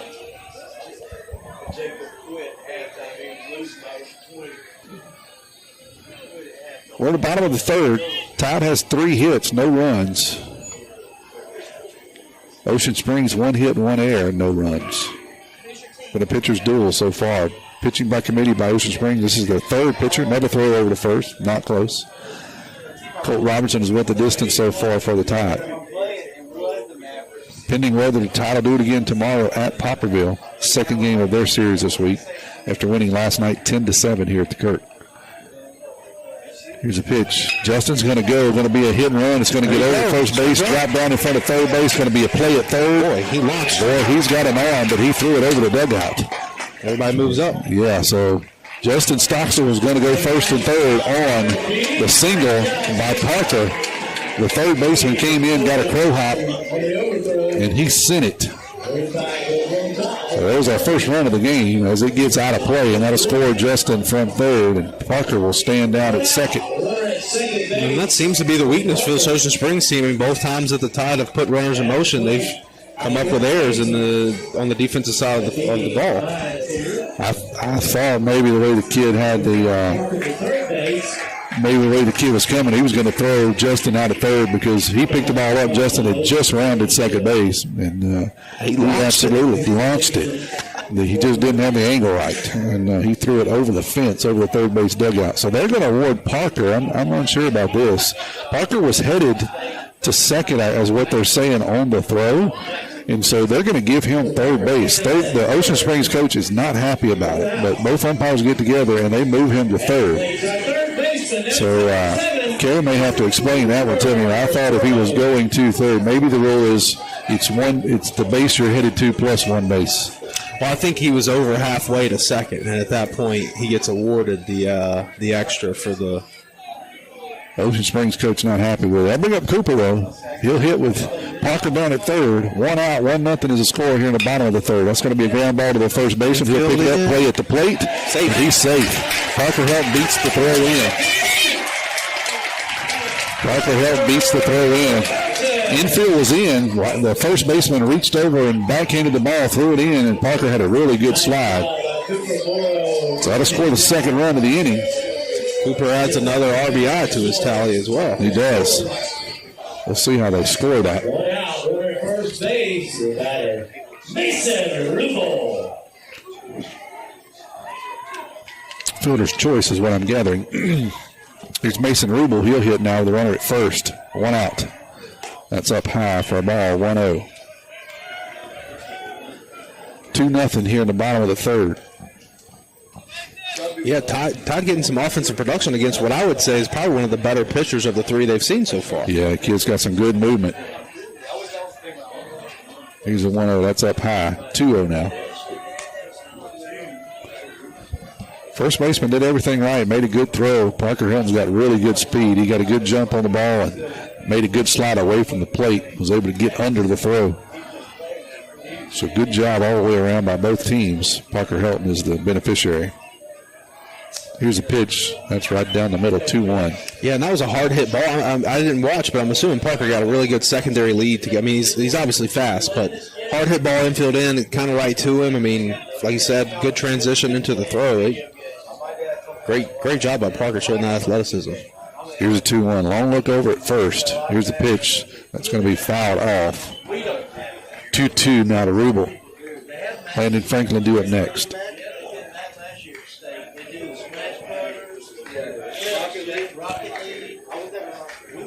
You missed it last night, Jake. Our buddies to your right down there, Mr. Jerry and Miss Lauren, they actually brought some butter crunches up here and brought a bucket of them, and I was trying to eat them in between commercials. I was playing 9, 10, 12, 14 commercials in between innings so I could eat them. That ball was outside 3-2. Yeah, I'm struggling. My plan was to go eat dinner after the JV game, and then here we go. Out up in here and talking about baseball. I could really go for some butter crunch. They were good. I guarantee you. We appreciate that so much. Here's a 3-2 pitch. Long look at first by Coop, and now Rubble's going to step out. So 3-2, 1 out. Runner at first. Todd scored 2 already. Looking to keep it going here against pretty good pitch in Lemaire, left-hander for Ocean Springs. He's going to come set. Take a look over at Cooper at first. Here's the pitch. That's going to be an excuse me hit back to the pitcher. Going to be trouble. Going to have to hurry, but he is going to make the throw to first. Great job. So that'll be a fielder's choice. That'll move Cooper up to second. That's a good play there by the pitchers. He has to come down the line, really a swinging bunt, come down the third base line, backhand the ball, turn all the way around, and throw Rubble out at first. He does all that. So that'll put Cooper at second. Bring up the designated hitter, Landon Franklin. He singled his last time up.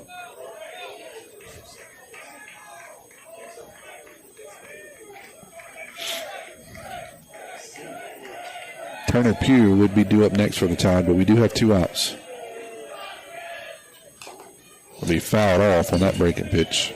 Yeah, that curveball is it's freaking you out even from up here, huh? Yeah, I mean, you've seen it kind of froze Rubble up. He managed to get a little bit of the bat on it, and even Franklin there just kind of defensive swing. Yeah, you definitely turn into a defensive mode and something like this. Let's go, Frank. Franklin's going to ask for time. It'll be granted. He'll step out. First couple of Ocean Springs pitchers moved quickly. This guy's got very deliberate in his approach. Lots of looks at the base runners. Here's his pitch. That's going to be fouled off. 0-2, Frank in the hole. So you get the curveball there from the lefty that breaks into you, and then you get the fastball there that runs away from you. I mean, yeah. And then they wonder why, 300's a pretty decent batting average for this game. You fail 7 out of 10 times and become a millionaire, right? Get in the Hall of Fame. That's kind of the way that works. Here's the 0-2 pitch, swing and a miss. So once again, we're going to strand a runner on base, but we will push across 2 runs. We're headed to the top of the 4th. Tide leads at 2-0. You're listening to Tide Baseball on WRJW. Herring Ford Lincoln, a name we recognize as being home-owned and home-operated in its 3rd generation of local ownership. Stop by Herring Ford Lincoln at 820 Memorial Boulevard in Picayune and experience the sales and service you would expect from your friends and neighbors. Herring Ford Lincoln may not be the biggest, but they strive every day to be the best. The Herring family and Ford Lincoln have been a winning combination for years in the Pearl River County area and the surrounding area, and they will serve the area for generations to come. Herring Ford Lincoln, a hometown tradition.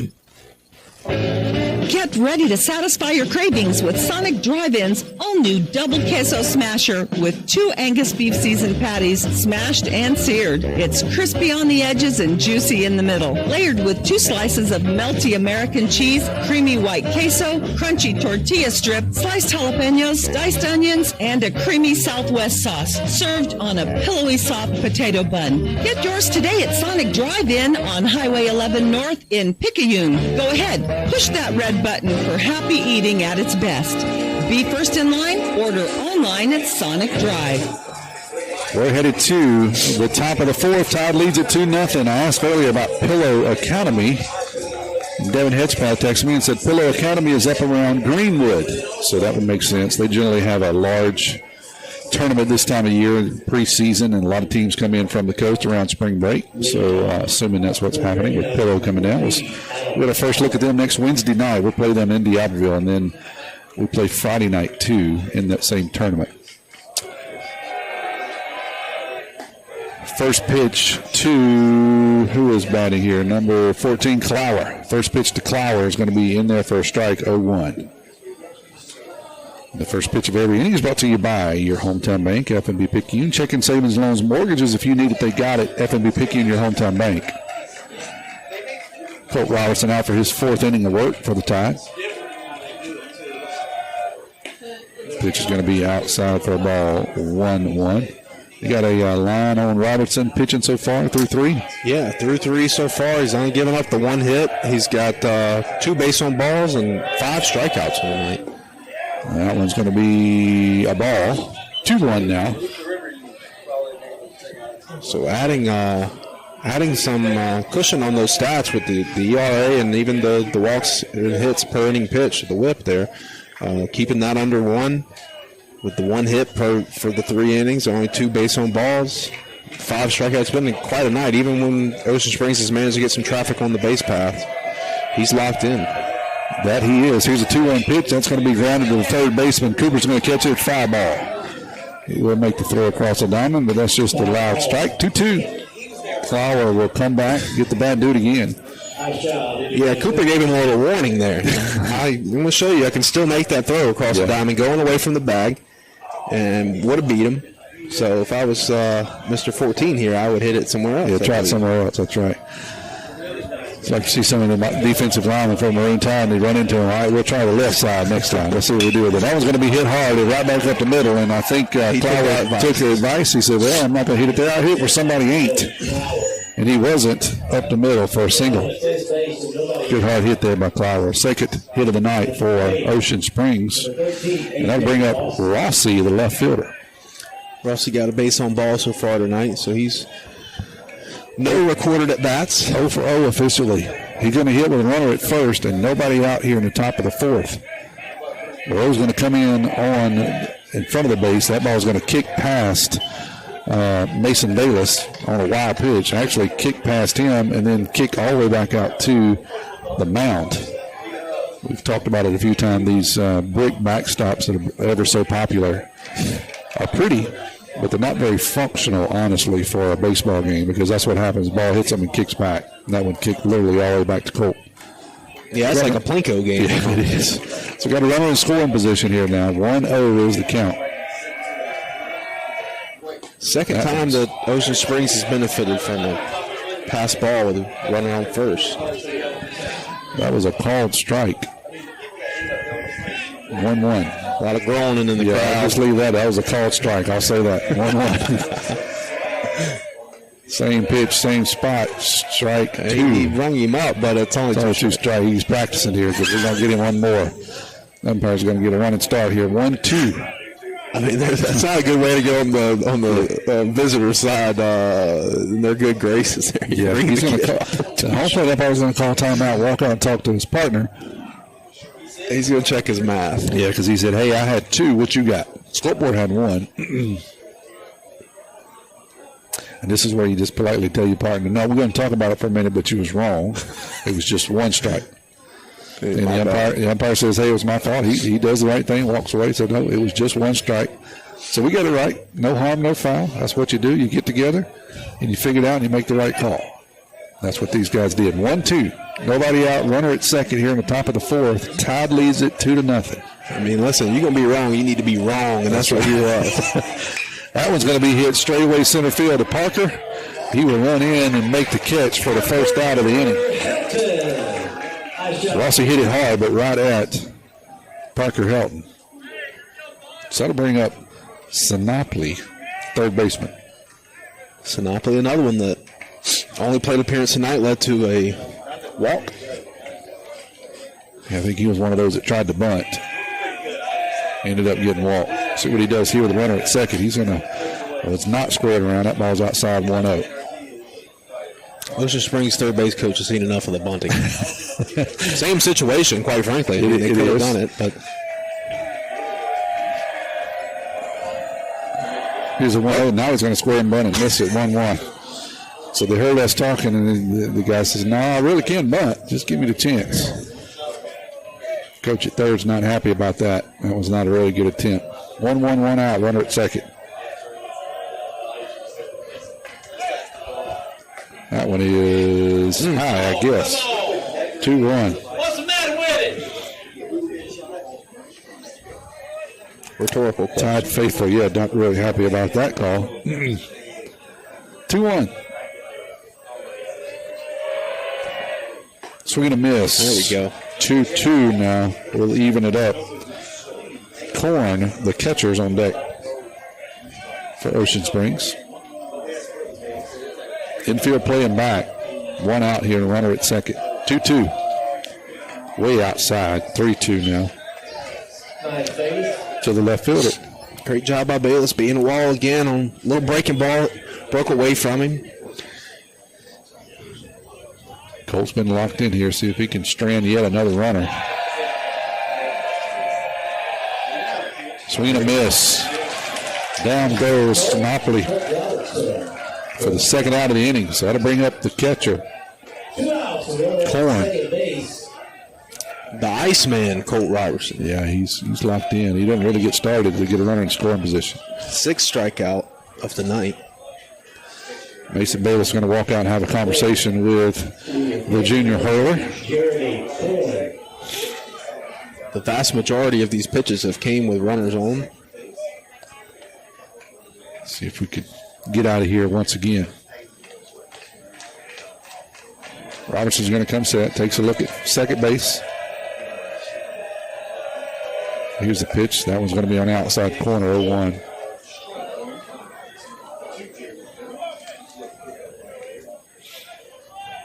Beautiful night for baseball here at the Kirk. Tide leads it in the top of the fourth, 2-0.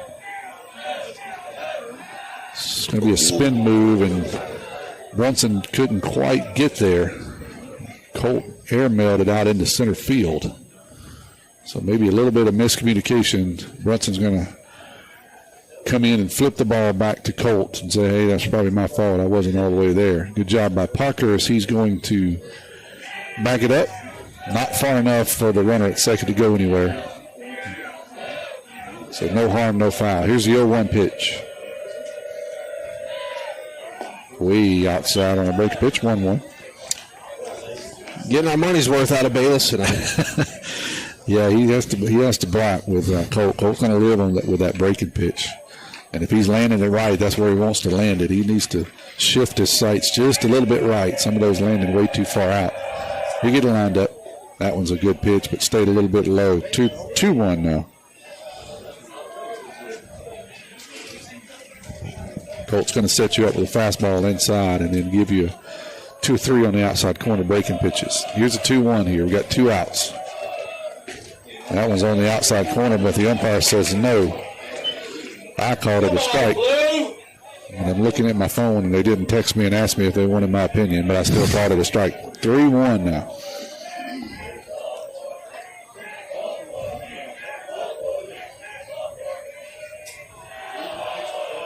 That one's off the plate, ball 4. So Corn will earn a walk.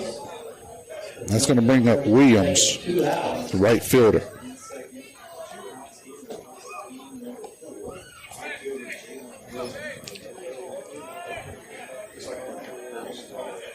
Going to have a courtesy runner at first for the catcher.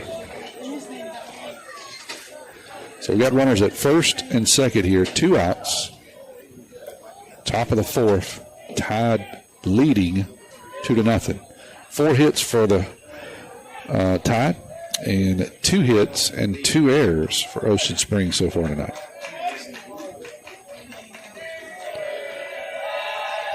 That was going to be outside for a ball, 1-0. Looks like he's struggling a little bit, Jake, on landing some of those breaking pitches. Yeah, just a hair off, and credit to Ocean Springs, they're able to lay off with some of these that kind of start over the plate, outside part of the plate, and then tail off. Here's the 1-0. That one's down low, 2-0 now.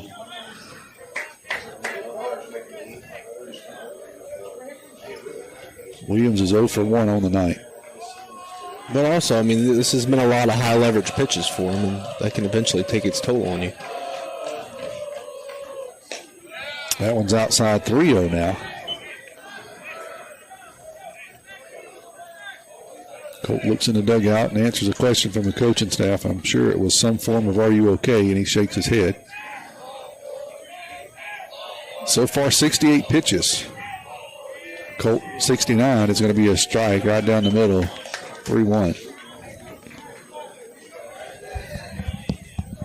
Ground ball or a strikeout will take it here. 3-1, 2 outs, runners at first and second.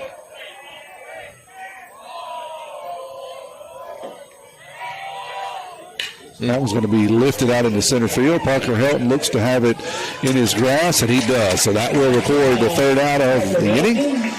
And once again, Ocean Springs leaves a couple on board. We're headed to the bottom of the fourth and listening to Maroon Tide Baseball on WRJW. When you wake up with an aching back or sore neck, Dr. Debbie Moore with Moore Chiropractic Clinic suggests you consider making simple changes in your sleeping position to alleviate unnecessary strain on your body. According to the American Chiropractic Association and Dr. Debbie Moore, it's best to sleep on your back or side because laying on your back or side allows your head, neck, and spine to relax into their natural alignment. This will help you wake up pain-free and feeling rejuvenated. Moore Chiropractic Clinic. We've got your back.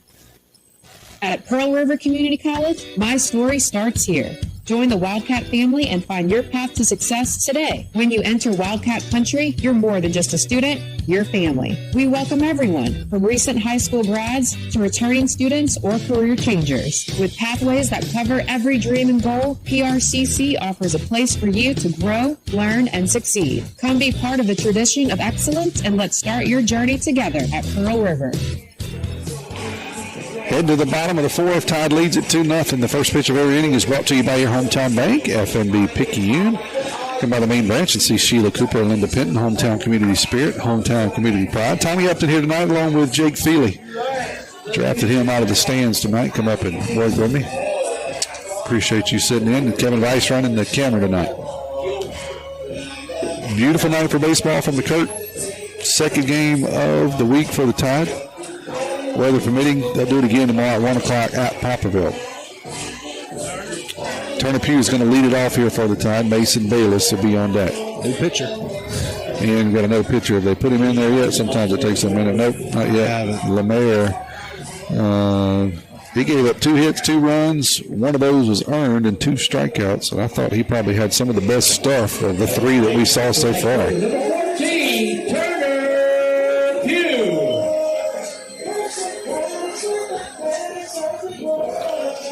What did Pugh do last time up? You got a number on him? He is 0 for 1 with a strikeout. Struck out last time up. Let's see if we can change that. Here's the first pitch. It's going to be fouled off the umpire.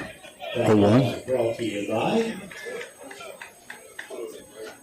Robert and Bethany Richie.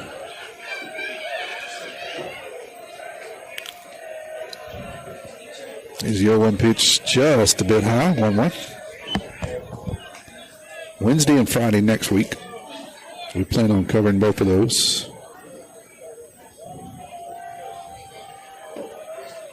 That one's going to be fouled off. 1-2 to the Tide right fielder.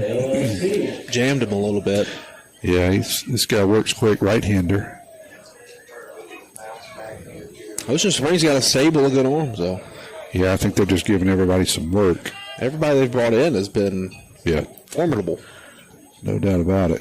Coach Evan checking on the umpire. That pitch before fouled off, I think, the the umpire's mask, and Coach Evan have a conversation with him. Let's don't forget tomorrow we travel to Poplarville and kind of watch the weather. It's been iffy. Looks like the rain may hold. Everybody seems to be good. Tomorrow afternoon. So hopefully we'll get a game. Now we're going to call over the other umpire crew. Not sure what's going on here. This is where we need a sideline reporter, Jake. You know, we need somebody down there in the business, so we don't know what's happening in here. We need a mic. That might be dangerous to have a mic, but we need a mic here. We can figure out what's happening. It didn't appear there was anything questionable, but those two umpires are talking. Coach Evan got his information. He's headed back. No discussion with the Ocean Springs coach, which is unusual. So we'll reset 1-2 to Turner. Nobody out, nobody on here in the bottom of the fourth. Next inning, we'll have our Pulse Pastry Shop Mardi Cafe trivia question. That one's going to be fouled off. Keep it at 0-1. Sorry, 1-2.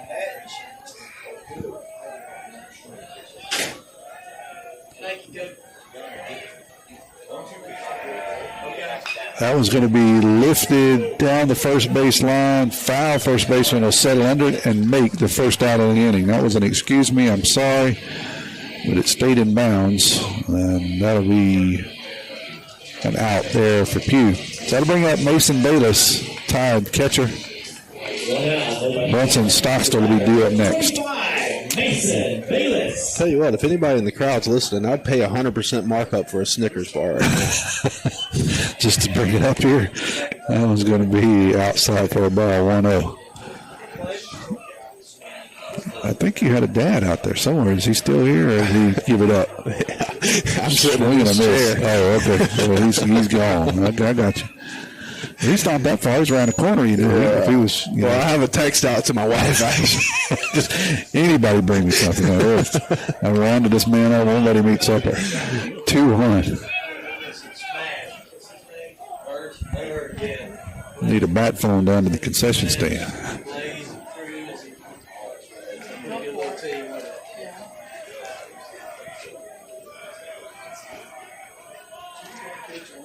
That one's going to be lifted high down the first base line. I think it will remain in foul territory, and it does. The catcher can't make the play. That's a hard ball to judge with a spin. He was running down the first base line. It was about 3/4 of the way down to first base. Reached out and just 3 inches too short. So Bayless will come in and reset here 2-2. Yeah, I thought the first baseman was going to call him off there. It looked like he had a beat on it. I agree. He probably should have had a better run on it. He also has about 18 inches of height over the catcher, so he had longer arms. But he doesn't. A lot of cat and mouse being played between the batters and pitchers here. A lot of I agree that some of these second step outs. Some of these guys are trying to short pitch, and the batters aren't having any of it. Here's a 2-2, 1 out. Swing and a miss. Down goes Bayless on a good breaking pitch. So we get a name yet. We don't have a name. Just number 24. He must not be listed on the roster, so we can't call his name. Bronson Stoto is going to step in now. Ian Herring would be due up next.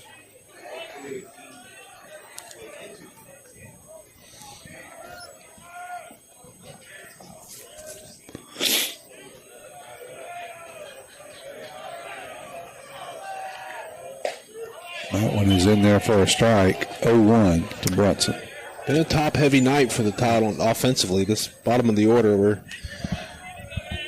struggled a bit. Yeah, having a tough time at the plate. That one's outside 1-1 now to Bronson. I think Bronson struck out his last time up. Is that right? Yeah, correct. And that was Bayless' second strikeout for the night. Of course, if Bayless manages to get a hold of one, I'm telling you. Yeah, he's definitely got power. That one's going to be up and in 2-1. They'll be saying heads up out in Carrier.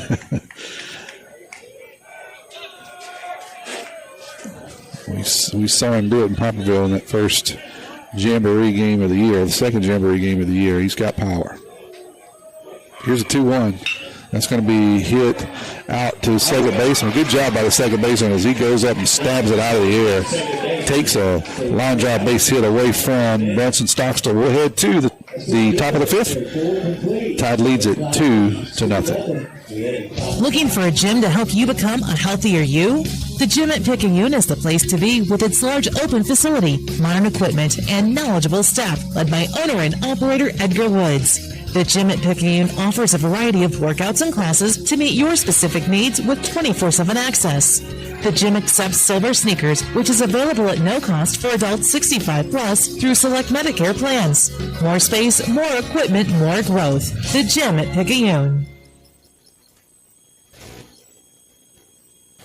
First Place Express Car Wash in Picayune would like to say a huge thank you to their loyal customers. First Place Express Car Wash is happy to serve its local community with 2 locations, Highway 11 North just past Coast Electric and Highway 43 South just a quarter mile east of I-59 at Exit 4. First Place Express Car Wash is locally owned and operated. You know they'll treat you right. Remember, when it comes to your vehicle shine, First Place Express Car Wash in Picayune will have you saying, if it doesn't shine, it ain't mine. We're headed to the top of the fifth. Tide leads it 2-0 here. I want to remind you that the first pitch of every inning is brought to you by your hometown bank, FNB Picayune. Come by the main branch and see one of our friendly loan officers, Keith Robinson, Judy Lowry, Audrey Spears, David Levy, Christina Leidner, Julie Jackson, and Colin Thompson. Hometown community spirit, hometown community pride. Cole out for his 5th inning of work here. After this half inning, we'll have the Paul's Pastry Shop Mardi Gras Cafe trivia question. 601-590-5950 will be the number you text. 601-590-5950. Finally had one last night that was a little bit harder to Google. I had to give away a couple of hints to get it in. I usually don't have that. You guys are on the ball and kind of nail it quickly. So we'll see tonight if I can pull another one out. It takes a little bit of time.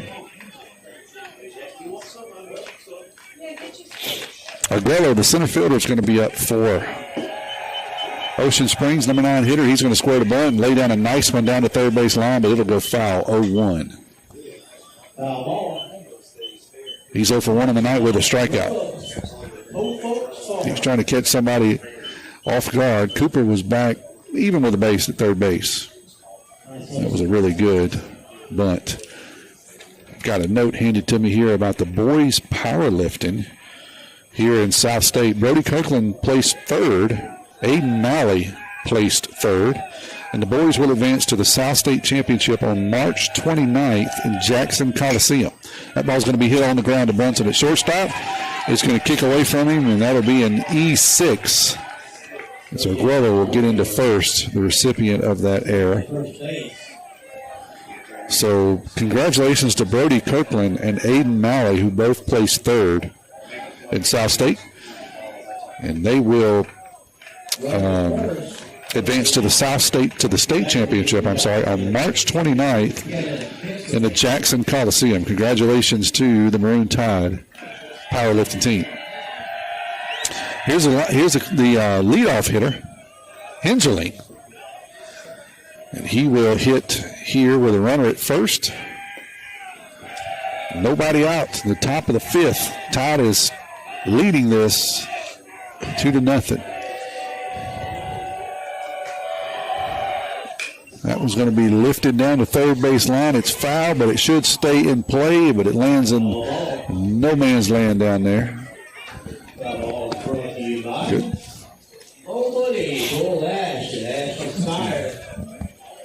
Tommy up to the line with Jake Feely tonight. A hungry Jake Feely. I don't know.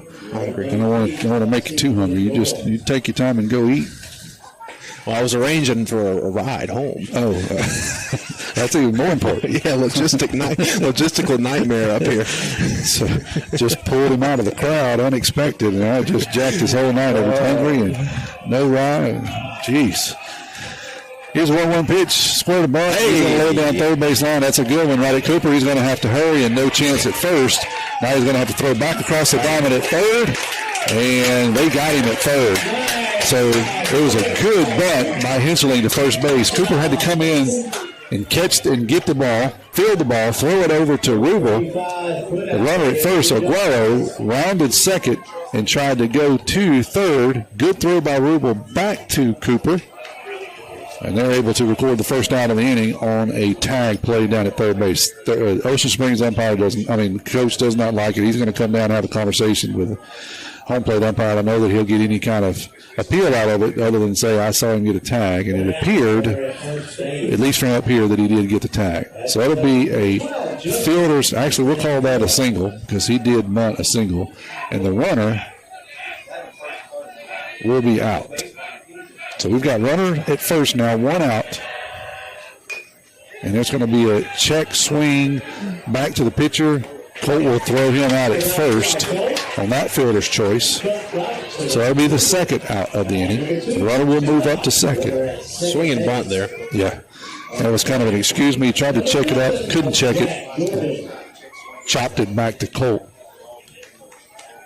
Yeah, on that last bunt play, the third base coach was waving the kid around, and he realized that Cooper was at third, no one covered, and the runner hesitated there and kind of got him into the pickle. Yeah, Picayune got out of place there. That's going to be outside for a ball 1-0 now to Jordan, who was a starting pitcher now playing first base, I believe. So Cooper came in to catch the ball and field the ball and throw to first. Shortstop should have slid over. That's going to be down and out for ball 2.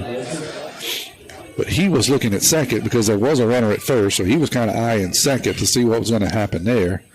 Good heads-up play by Cooper as he turns and runs and beats the runner back to third. And then a good strong throw by Rubble across the diamond to record that out. 2-0, 2 outs, runner at second here in the top of the 5th. It's going to be down low 3-0. Oh, boy. And what gets lost there is that was Ocean Springs' first successful bunt tonight on 11 attempts. It's a really, really good bunt, too. And it almost worked out perfectly. They almost got first and third there. Yep. What a bunt single. That one's going to be hit hard out into left field. It's going to get over Justin's head and going to get over the green fence as Jordan gave that a ride. That was a no-doubter off the bat. Justin Stockstill gave it a courtesy run. But that's really all he was doing, as that was going to hit out in the Union School Road. Yeah, it was inside on his hands a little bit, and he just got around on it, got the hips through, and like you said, it was a no doubt. It was loud off the bat, sky-high ball. Ties this game up in the top of the 6th. So that'll tie it up 2-2. On the big fly by Jordan, there is another conversation by the umpire and the third base coach from Ocean Springs, and they're calling in the first base umpire here, so I'm not sure what happened. I think he's reminding him that should have been 3-run homer. Actually, it looks like the umpire called this meeting of the minds. He called the third base coach down. So I'm not sure what he is explaining to the third base coach. Third base coach doesn't look happy about it. I'm not sure what he could do. This is my favorite thing that baseball does, is where they're talking to each other, but they don't look at each other. Yeah. They just kind of look off into the distance. Right. Yeah, that's the thing. You can say pretty much whatever you want to say as long as you're not looking at the guy, right? It's like one of those old spy movies where they sit in the booths and they're facing the opposite direction. Exactly right. So that's the third base coach's trick, is he'll come down and talk to the batter, but he's really talking to the umpire, and he'll say things like, don't you ever swing at a pitch like that. That's the worst pitch I've seen all night. But you can't say that to the umpire. He's talking to his batter, right? So that's kind of the oldest trick in the book. You're right. Coach Evan is standing idly by, waiting for a decision. But now it's becoming an animated conversation with the Ocean Springs coach. I'm not sure. I just don't know what that could be. The only thing is some sort of interference, which is unusual, but it was a home run, and it was a no-doubt home run, and there was nothing to really talk about there. So the only thing that I could think of is maybe some sort of interference, but it's obviously not going Ocean Springs' way, because the hat has started to slide off the head of the coach, and now he's pointing, and it's animated. So we're gonna hold it here a minute and see if we can get a ruling. This is where we really, really need Don. Coach Evans so far staying out of it. He's staying back at his dugout, just watching the antics unfold here.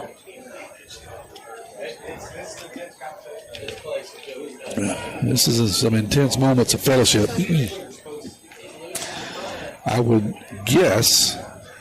I think they're arguing about Coke and Pepsi. I think the umpire's a Pepsi guy. The umpire has and the third base coach is a Coke guy. Probably the umpire's just been removed from this coach's Christmas card list. I don't believe he's going to get a Christmas card.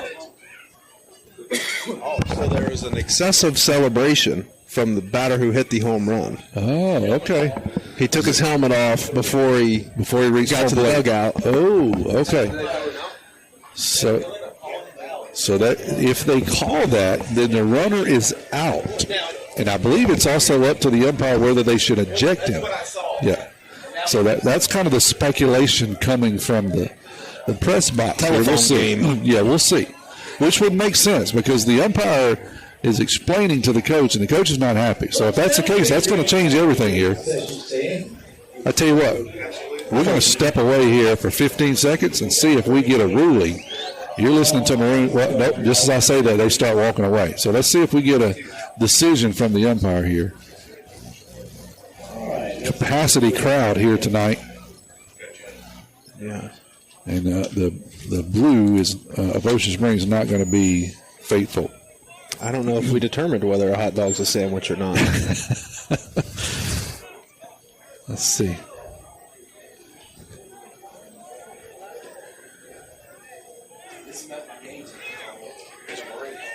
So it looks like the head coach has been ejected.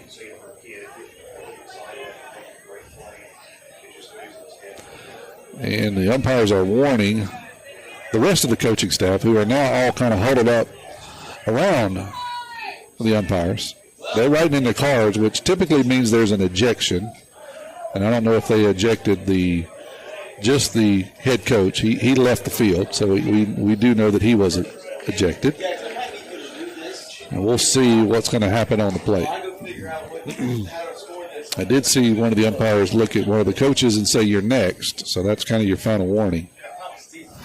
Whatever name it says, just click it and turn the music down. Now, who would they let know if there was a scoring change? Like they would have to. I think, at least motion for us up here.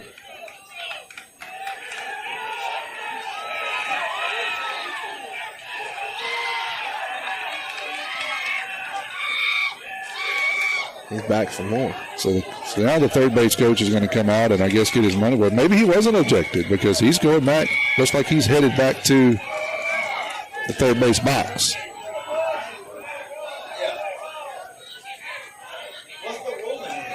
So we get no sign of a ruling. We don't know what all that was about because the third base coach is now going back to the box. They have not signaled that they're going to take anything off the board. So we don't know, Jake. That's the bottom line. The score remains 2-2. We have nobody on. And now we got Clower up to bat here. So we assume the home run stands. It's 2-2. That's going to be inside. Nope, it's going to be an inside corner for a strike 0-1. That absolutely got the Ocean Springs faithful fired up. So we'll see if Colt can shut them down here. That one's going to be outside at 1-1.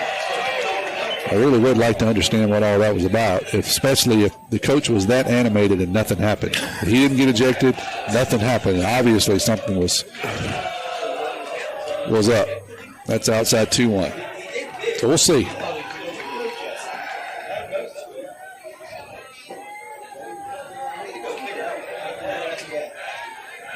Rossi, the left fielder, would be on deck, but we do have 2 outs here in the 5th. That was going to be grounded to Cooper at third to get by him in a base hit. Took a big hop. So we'll score that a single out into left field. I don't know that Cooper would have been able to throw him out. He had to go into the hole had he fielded that cleanly. So 4 hits for each team now, 2 runs. Ocean Springs has committed 2 errors. Picayune's committed 1.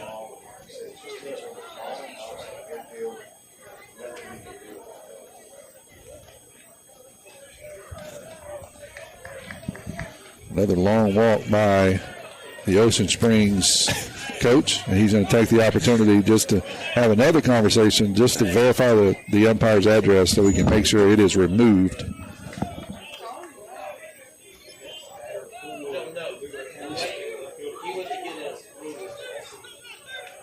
Yeah, we're speculating up here back and forth. The speculation is the coach is ejected, but if he's ejected, we don't know why they would let him stay in the player. They thought they ejected the player who celebrated after I got you. But we did go send a runner to go get us an official ruling. Okay, so we do have a Donald representative. Swinging a miss here by Rossi. Got a little bit of excitement. Glad you're here with me tonight, Jake. Tie ball game here in the fifth. That one's down low, 1-1 is the count. We got a runner at first. Rossi, the left fielder, up. Sinopoli is due up next. That one's going to be inside for a ball, 2-1. Tied, scored 2 in the third. And Ocean Springs has answered with a 2-run big fly here in the fifth. Okay, so we did get a ruling. That one's going to be fouled down the first base line. Jake, you want to explain the ruling, what you heard? So they ejected the batter who hit the home run due to his celebration. However, there was no change to the scoring of the play. Third base coach is going to remain in the game as well. So it's just the ejection for the kid that celebrated. Which I'm not a fan of that. And we believe the ejection stemmed from he took his helmet off before he got to home plate. And kind of danced a little bit going across home plate. So that's what the ejection was. That's going to be fouled off down the line. So it is interesting that they would eject him, but not call that out. So we'll see how that plays out. So that we assume now that the coach was not thrown out. It appeared that he was thrown out because he walked out of the dugout and walked out the back of the dugout. Everybody seems to be reset. That's going to be lifted out into left center field. The shortstop is going back. Bronson will settle under it and finally make the third out of the inning. We're headed to the bottom of the fifth. We'll have the Paul Spacer Shop Mardi Gras Cafe trivia question here coming up just after one break here at Marina Tide Baseball. Trailers, fifth wheels, and motorhomes. Pawpaw's Campers in Picayune has them all. We're not that far from where you are. Pawpaw's Campers. Having fun, selling fun. Come and see us. Hey friends, it's Pawpaw's Campers' annual Selling RVs Till the Cows Come Home RV sales event. Check out this new 2025 Wildwood FSX 174 BHLE bunkhouse. This unit has bunks, queen bed, fireplace, and only weighs just over 3,100 pounds. MSRP 24036, reduced to only $14,987. Stock numbers P25-25. Check out multiple pictures at pawpawsniceprice.com. Tommy Upton here along with Jake Feely and Mr. Kevin Weiss running the camera tonight for us. A little excitement in the last inning, the top of the fifth. In the bottom of the fifth, Ian Herron due up first, followed by Justin Stockstill. Here's your Paul Spacer Shop Mardi Gras Cafe trivia question. Text your answer to 601-590-5950.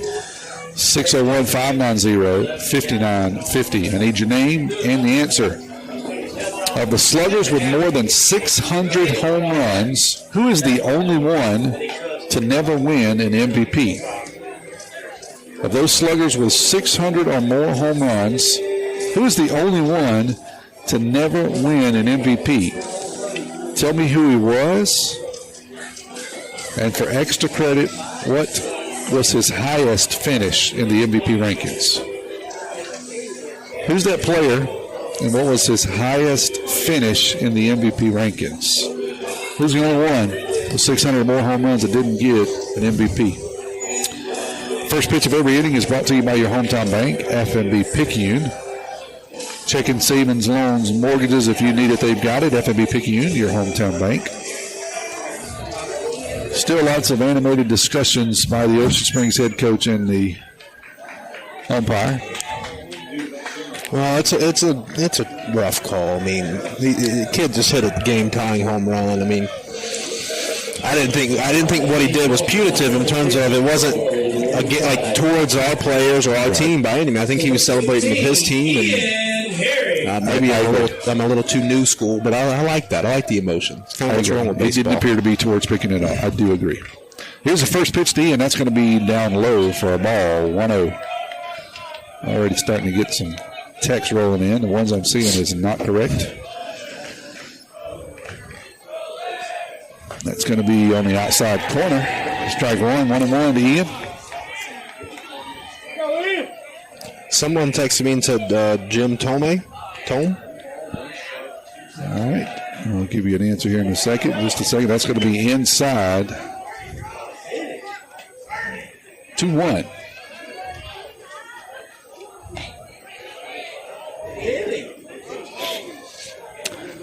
So Ian says it hits him. Coach Evans says it hits him. The umpire is not understanding it. So now lots of discussion. So now the blue has already taken him off of his Christmas list, and I believe the maroon is just about to take him off too. Because that one appeared to hit Ian. The umpire didn't see it. Yeah, he better stop and get something to eat between here and Ocean Spring. It don't need to be in either one of these. Here's the pitch. That one's up high for a ball. 2-2. 2-2 is a count. Yeah, it's just been one of those nights. He hasn't made any friends. If you ever umpired, though, that's just kind of sometimes it happens that way. Probably a good guy, just hadn't had the best night tonight. That one's inside 3-2. And sometimes it just happens that way. God bless these guys for doing that. For the amount of money that they make, and they stand out here and take this kind of ridicule, God bless them. That's all I can say. 3-2, here's a pitch. That's going to be off the outside corner, ball 4. Ocean Springs is livid. They can't understand why that's not a strike. I'd say it's close. I'll just say it's close. Kudos to our batter there. He sold it. He threw the bat. He took his base before really the ump had a chance to make an official call. So the Greyhounds coach going to call a timeout, and you're going to give the umpire the business all the way out to the mound. Have a conversation with his pitcher. We do have a new pitcher, and I'll get you his name here in just a second. I think we do have a winner. Who was that to text you? What was the name? That was Coach Smith. Coach Smith. Coach Tyler Smith. Coach Tyler Smith. So by the letter of the law, I could exclude him because he didn't follow the rule. The rule was to text this number, 601-590-5950. Well, he was texting me about the controversy. Is that what it was? So he was already the controversy that was taking place. So we're going to give it to you, Coach Tyler, but I'm going to charge you a tax, a Buttercrunch tax. Justin Stockstill is going to attempt a butt and miss 0-1. I have a fee as well for being the messenger, so that's 2 Buttercrunch you're out of your dozen. Man. It's going to get expensive. He just will buy another dozen and bring them up here is what's going to happen when he goes and gets his dozen. Tyler Smith is the correct answer. Now, for extra credit, can someone tell me what was his highest finish? Jim Tome is the answer. Who was the only one with 600 home runs or more not to win an MVP? That one's going to get by the catcher, and that will allow the runner to get down to first. I'll get down to second. I'm sorry, Ian will do so. It's going to be 1-1 to Justin.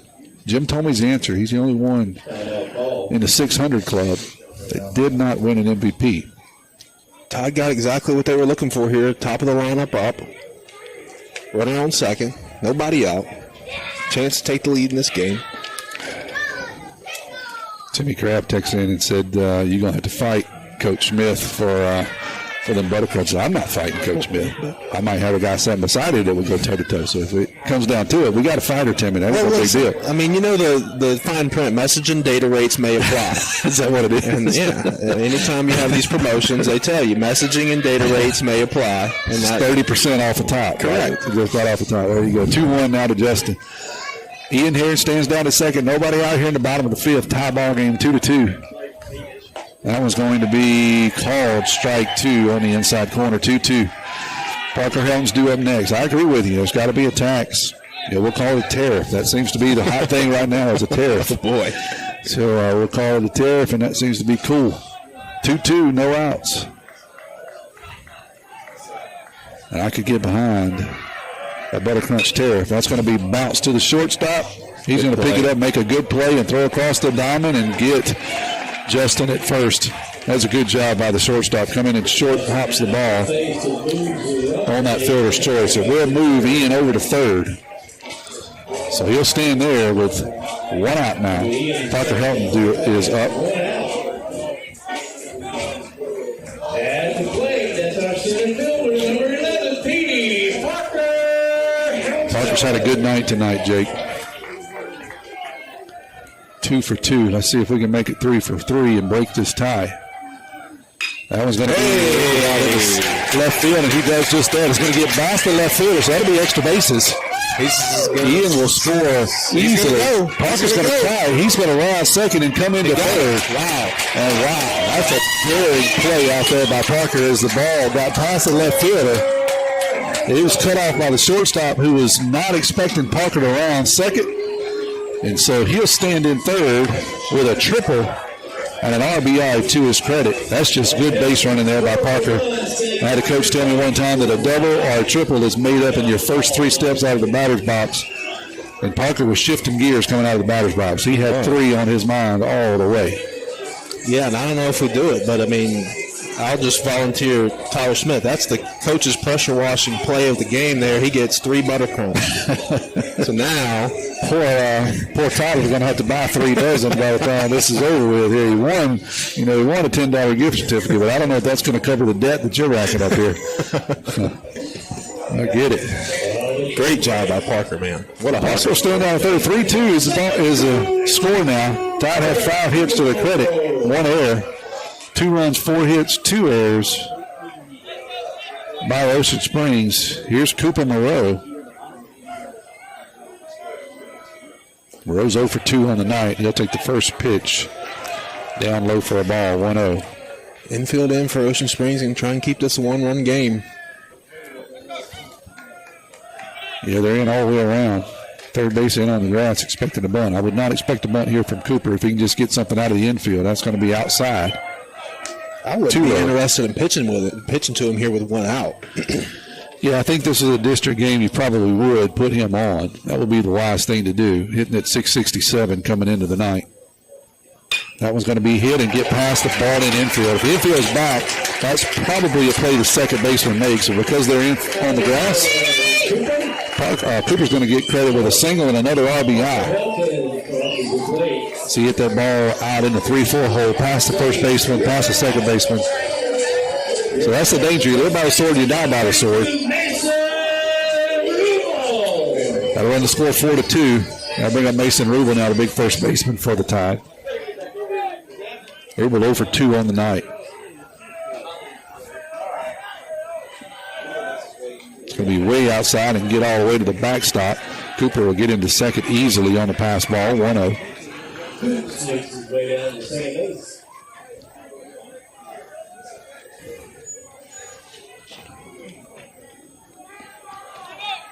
Landon Franklin due up next for the Tide. That was going to be hit hard right at the center fielder, though. And good job by the center fielder. He had to come in a little bit more than I thought. He made a diving catch. Cooper has to hang out, see if that ball hits the ground. So F8 if you're scoring at home. The runner has to stay put. So now 2 outs. Landon Franklin will step in. He's 1 for 2 on the night with a strikeout. At the plate, number 20, Landon Franklin.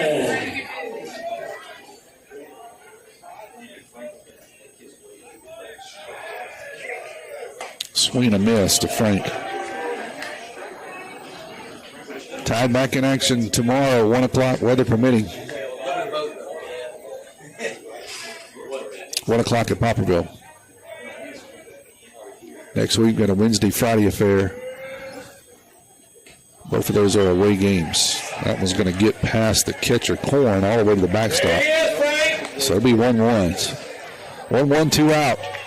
Move the runner over to third. 4-2 ball game. Tide has already plated 2 here in the bottom of the 5th. After a 2-run home run by Ocean Springs in the top of the 5th, tied it up. That was going to be down low 2-2. What's generally the strategy here when you're playing these kind of midweek games in terms of your pitching? How do you There's really no strategy here, I don't think. Ocean Springs is looking at this as a chance just to get some folks some work. Let's strike on the outside. Well, more so for district, right? When you get into district play. Yeah. This is a tough district schedule the Tide has, is because you play those 3 games. So you got Tuesday, Friday, Saturday is the schedule. So you got to have 3 good starters, and then some of those you're going to have some long relievers. Foul ball from Frank keeps it at 2-2. So I think the expectation would be that you can get some innings out of Colt, and then some of these other guys, I think honestly you're going to try to get 2, maybe 3 innings out of them and pitch by committee. So you really just kind of run them one time through the lineup. Again, I'm not speaking for every person, but in general, I think the idea is going to be kind of a run 2-3 pitchers in. The good news is they can throw multiple times during the week. So if they throw an inning or 2 on Tuesday, then they could probably throw another inning or 2 on Friday or Saturday. Right. So that kind of gives you kind of burns up some innings. Whereas Colt, when he pitches, normally he's going to throw 4, 5, 6 innings. He's going to be one and done, which that's okay too. So that's a ball down 3-2. Again, last year was a different animal for the Tide. They had a couple of guys that would grind out some innings. So you would expect 6, 7 innings out of those guys each night they pitched. Different philosophy this year. Foul ball from Frank. Going to foul it off of his foot. We'll keep it at 3-2. 3-2, 2 outs. Got a runner at third here. Tide leading 4-2 in the bottom of the 5th.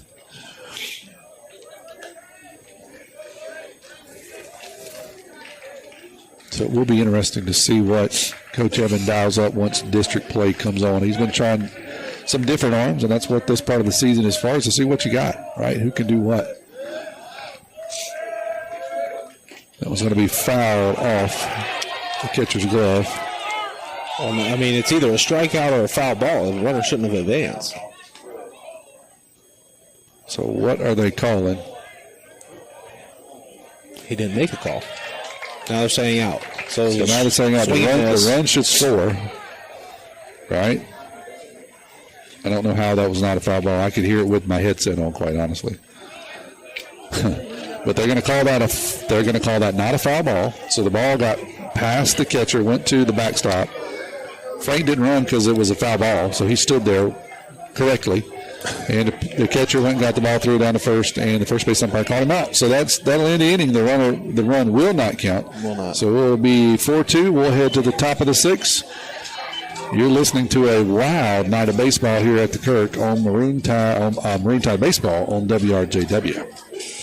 Nobody protects you from mayhem like Allstate. I'm a torrential downpour. You can't see out of your windshield. And if you have the wrong car insurance, you might have to make it rain to fix your bumper. So switch to Allstate, save money, and be better protected from mayhem like me. Jason Pygott has offices in Picayune. Make sure you have the right coverage. Give the Pygott Agency a call today. 601-798-7005. Based on coverage limits selected, subject to terms, conditions, and availability. In most states, prices vary based on how you buy. Allstate Bar and Casualty Insurance Company and affiliates, Northbrook, Illinois. Allen Community Hospital continues to do what is best for patients in our new wound healing center. Now open and staffed by a specialized team of doctors, nurses, and techs, we treat diabetic patients and others with serious wounds that have resisted traditional treatment and need special care. Located on the first floor in our outpatient department, our medical professionals will tailor a treatment plan to meet your specific needs, working to treat the whole person and not just the wound. For more information, visit www.highlandch.org. We're headed to the top of the 6th. Tide is leading 6-0. First pitch of every inning is brought to you by your hometown bank, FNB Picayune, hometown community spirit, hometown community pride. It's been an interesting night. Kind of feel sorry for the umpires. They're human. They make mistakes.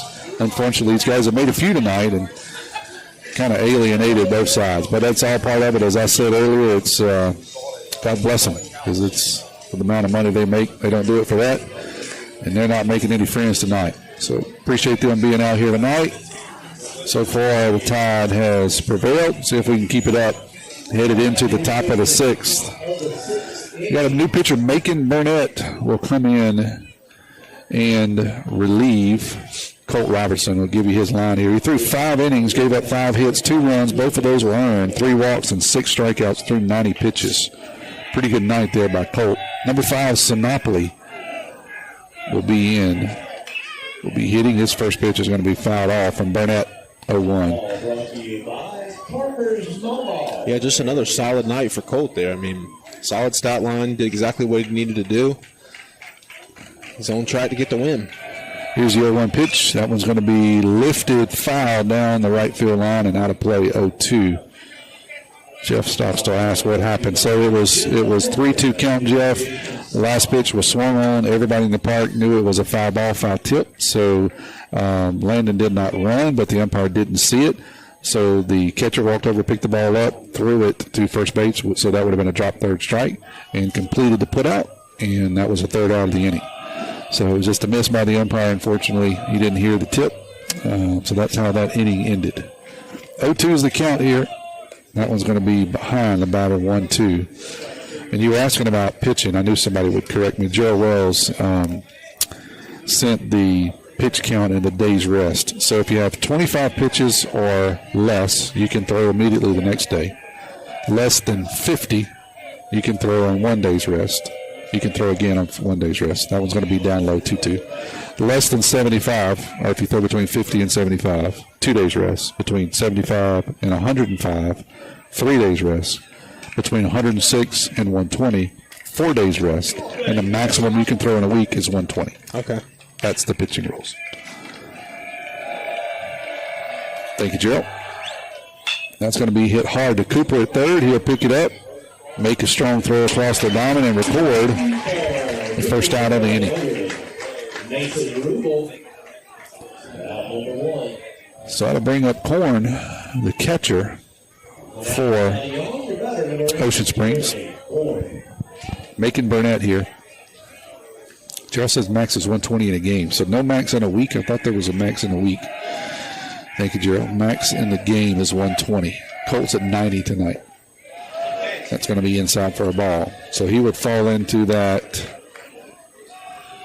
He threw 90, so he would have to have 3 days rest. Yep. And most of these kids, that's a pretty good turnaround for them? Yeah, I don't know that I would throw a kid. Most coaches are not going to throw, that's a ball up high, are not going to throw a kid that threw 90 pitches on 3 days rest, even though he could. Okay. Now, maybe you get deep in the playoffs, maybe, but typically no. If a kid throws 90 pitches, typically they're done for the week. Most coaches are going to manage that, right? And most coaches won't let a kid throw over 100 pitches. That's kind of a number. Early in the season, maybe less. So that's why I think Coach Evan cut him off at 90. Maybe deeper in the season, he might throw 100 pitches. That was going to be inside 3-0. No broadcast tomorrow, Kerry. No broadcast tomorrow. 3-0. Here's the pitch. That's going to be inside, ball 4. So Korn will get a walk. Second one tonight. Second walk for him. I'll bring up Williams, the right fielder. Williams 0 for 2. He'll have a conversation with the third base coach, or maybe the third base coach is still using this opportunity to ensure that he has removed the umpire from his Christmas card list. It's been one of those nights. Maybe qualifying whether or not he can get the bunt down. Yeah. If I call a bunt, can you do it? Let's see. It's a good place to do a little bunt run. 1 out, runner at first. Your team is down by 2 in the 6th. No square to bunt. That ball's going to bounce. Runner's going to try to go. Bayless is going to throw him out. Good throw. Great play. Bayless is going to throw him out by 2 steps. That's a mistake if you get Bayless squared up and you didn't get a good jump. And Bayless picked him off or threw him out by 2 steps. Good job there. Mason. Great night tonight for Bayless, man. Absolutely. So 1-0 now. 2 outs. Nobody on. Macon Burnett. Here's the pitch. It's going to be down low. For a ball, 2-0. You'll recognize that Macon Burnett name from calling it just a bit during the football season. Athlete. Yep, defensive lineman for the Tide. He's also a swimmer. Yeah. 3-sport athlete. He's going to be one of those arms that the Tide's going to depend on here as they run the stretch. He's going to be a guy that can give you a couple innings. 2-0 pitch is going to be hit to shortstop. Brunson's going to eat it up, come up from one knee and make the throw. Rubble can't stretch and get it. That was a little bit low. Rubble made a good stretch, so we're going to have to give that an E6. unfortunately.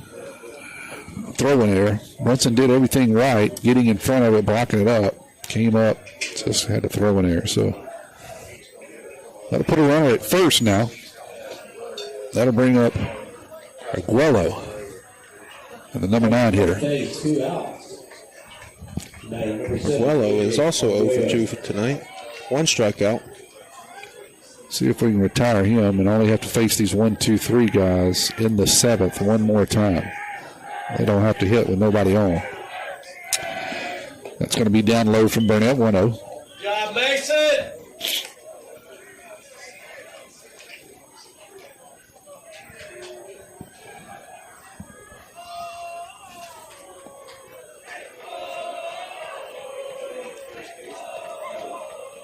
Burnett comes set, takes a look over at first. Here's a 1-0 pitch. That's right down the middle, 1-1. Good pitch, good pitch.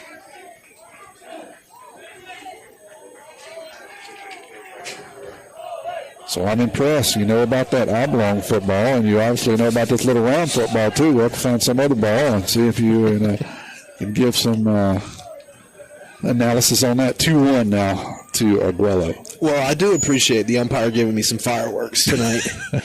Yeah, he kind of set you up there, didn't he? Gave you opportunity. Here's the 2-1 pitch. 2 outs, runner at first, top of the 6th. That's going to be grounded to Cooper at third. Got a big Sunday hop. Nice throw across the diamond, and that will erase the error. So we'll head to the bottom of the 6th, tied leading 4-2. Herring Ford Lincoln, a name we recognize as being home-owned and home-operated in its 3rd generation of local ownership. Stop by Herring Ford Lincoln at 820 Memorial Boulevard in Picayune and experience the sales and service you would expect from your friends and neighbors. Herring Ford Lincoln may not be the biggest, but they strive every day to be the best. The Herring family and Ford Lincoln have been a winning combination for years in the Pearl River County area and the surrounding area, and they will serve the area for generations to come. Herring Ford Lincoln, a hometown tradition. Get ready to satisfy your cravings with Sonic Drive-In's all-new Double Queso Smasher with 2 Angus beef seasoned patties smashed and seared. It's crispy on the edges and juicy in the middle. Layered with 2 slices of melty American cheese, creamy white queso, crunchy tortilla strip, sliced jalapenos, diced onions, and a creamy Southwest sauce. Served on a pillowy soft potato bun. Get yours today at Sonic Drive-In on Highway 11 North in Picayune. Go ahead, push that red button for happy eating at its best. Be first in line, order online at Sonic Drive. Tommy Upton along with Jake Feely in the booth. Mr. Kevin Weiss working the camera tonight. We're headed to the bottom of the 6th, tied leading this one 4-2. Turner Pugh followed by Mason Bayless will be due up for the tie. The first pitch of every inning is brought to you by your hometown bank, F&B Picayune. With them, Picayune Marine Tide proud. Stop by the main branch at 121 East Canal for all your banking needs. We were talking off air there, Jake and I, about the different pace, right? And it's a different pace from here and for football. And we both kind of got shoved into a different pace with Brandon. They're running, 4 or 5 plays in less than a minute. So that was it was trial by fire for us this year. Appreciate you guys that hung out with us for sticking with us. I think we get a little better after that, but man, it's a different speed, a different tempo coming out of baseball, and then also Brandon running. You can't even call that up tempo. I don't know what you call that. Here's the first pitch to Turner. He'll take that one off the back. So it'll be hit by a pitch. He'll head down to first. So we've got a first pitcher that's going to run his 2nd inning of work. That's French. He pitched last inning. He's going to come in for his 2nd inning of work here tonight.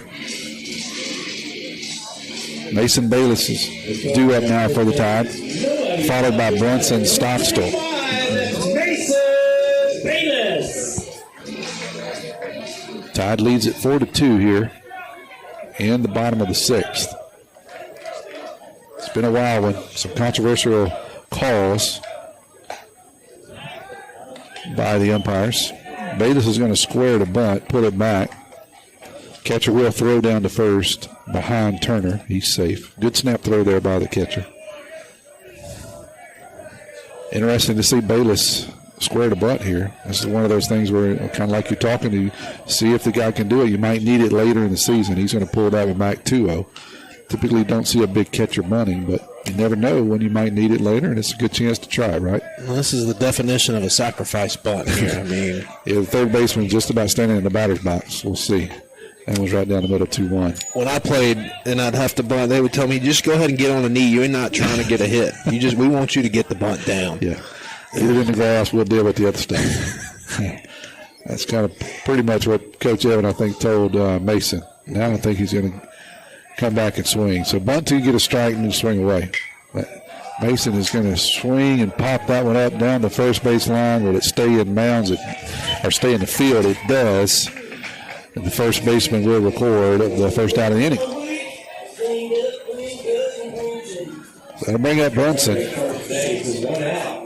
Tied shortstop. Utility guy. He plays everywhere. Now he played in the shortstop spot.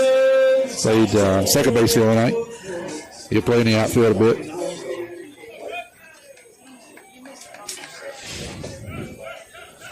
He's 0 for 2 on the night with a strikeout. Coach Evan looks like he's going to give a pinch runner to Turner over at first.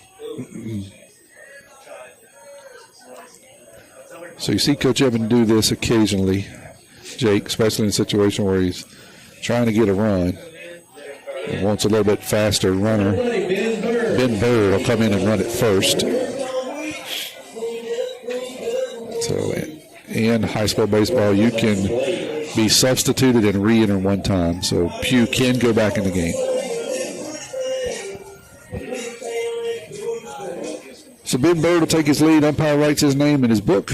Bronson Stoto will stand in the batter's box for his first pitch. One out here in the bottom of the sixth.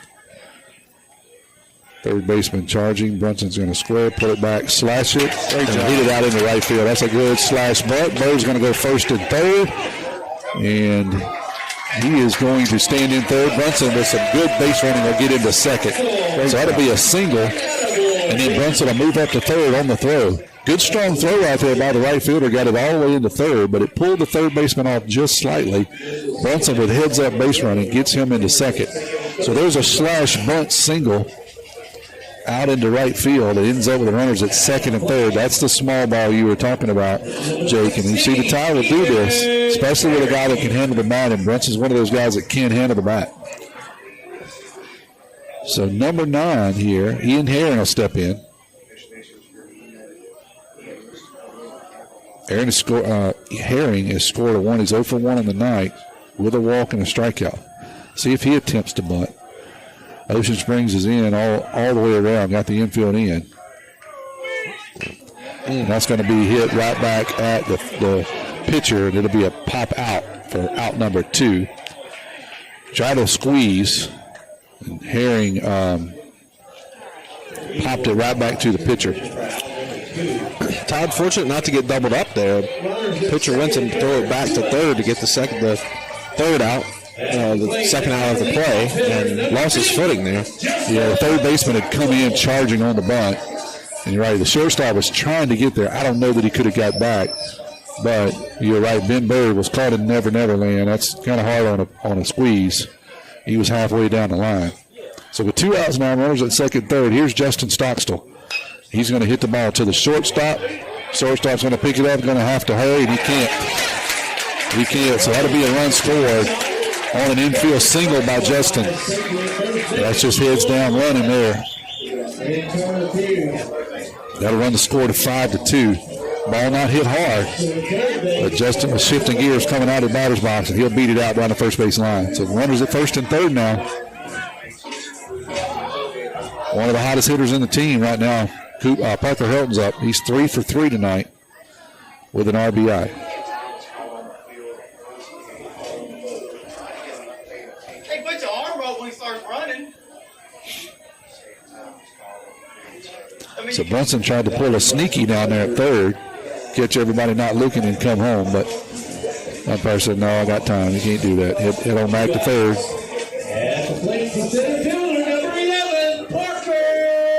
So that'll bring up Petey, the center fielder.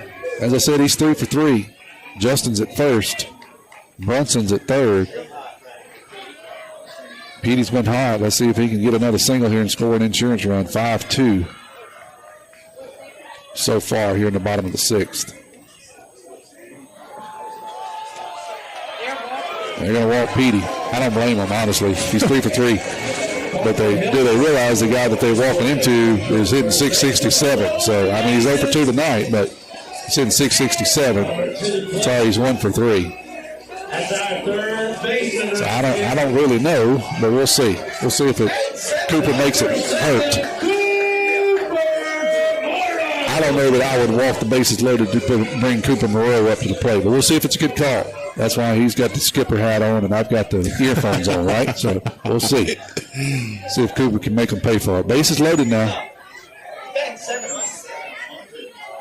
Yeah, so that's what they're asking me up here in the press box. What does he do it? I don't know. Well, we talked about this last inning too, where they had a chance to walk Cooper to get a force out, and so it's so they can load the bases here. The infield will back up, try to get the third out. Seems like punishment for the pitcher. Yeah, that's down low 2-0. Must have made the coach mad. Here you go. We'll load the bases. You'll pitch to the hottest batter on the field. We'll see again. Maybe a great decision if they pop Cooper straight up, then he looks like a genius. Cooper hit one in the power alley, not so much. That one's going to get fouled off. 2-1. Fully involved with lawn care.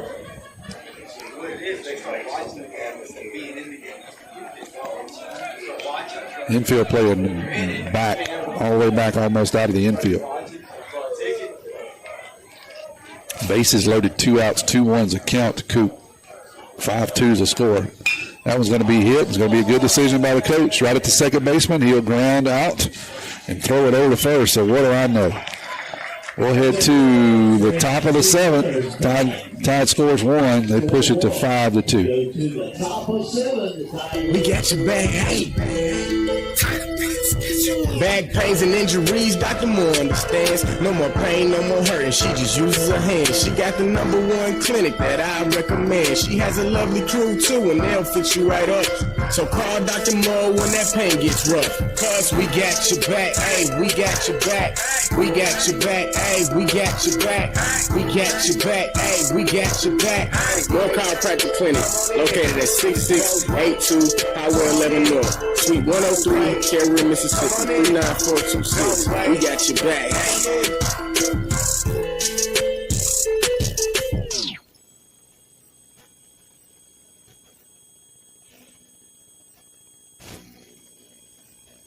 At Pearl River Community College, my story starts here. Join the Wildcat family and find your path to success today. When you enter Wildcat Country, you're more than just a student, you're family. We welcome everyone, from recent high school grads to returning students or career changers. With pathways that cover every dream and goal, PRCC offers a place for you to grow, learn, and succeed. Come be part of the tradition of excellence and let's start your journey together at Pearl River. We're heading to the top of the 7th. Tide leads at 5-2, looking to close this one out, making Burnett out for his second inning of work.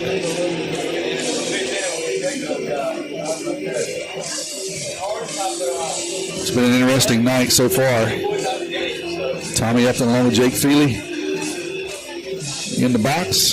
Mr. Kevin Bias running the camera for you guys tonight. Senior night, where the seniors were recognized here tonight. We have confirmed that the Ocean Springs coach has officially removed both umpires from his Christmas card list. We appreciate Peyton Wells for confirming that for us earlier. Number 22, the leadoff hitter, 1-2-3, due up for Ocean Springs. Henserling, he is 2 for 3. He's been a menace. Started this game off with a double. See if we can retire him in the 7th. Here's Macon's first pitch. It's going to be outside for a ball 1-0. The first pitch of every inning is brought to you by your hometown bank, FNB Picayune. Checking savings, loans, mortgages. If you need it, they got it. FNB Picayune, your hometown bank. Here's a 1-0 pitch. It's going to be down low, 2-0. Well, you definitely prefer the bases be empty when you get to Jordan. Yeah, I would love if you got to face these guys in the last inning, you want to do it with nobody on. Here, 1-2-3. That one's going to be hit high towards third base and foul territory. Cooper says he's got it, and he does. So he will record the first out of the inning on a sky-high pop foul. Glad to get that guy off the bases because he can run.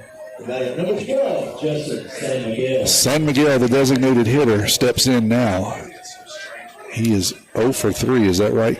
0 for 3 with 2 strikeouts. Let's just go ahead and make it a hat trick. That one's going to be up high for a ball, 1-0.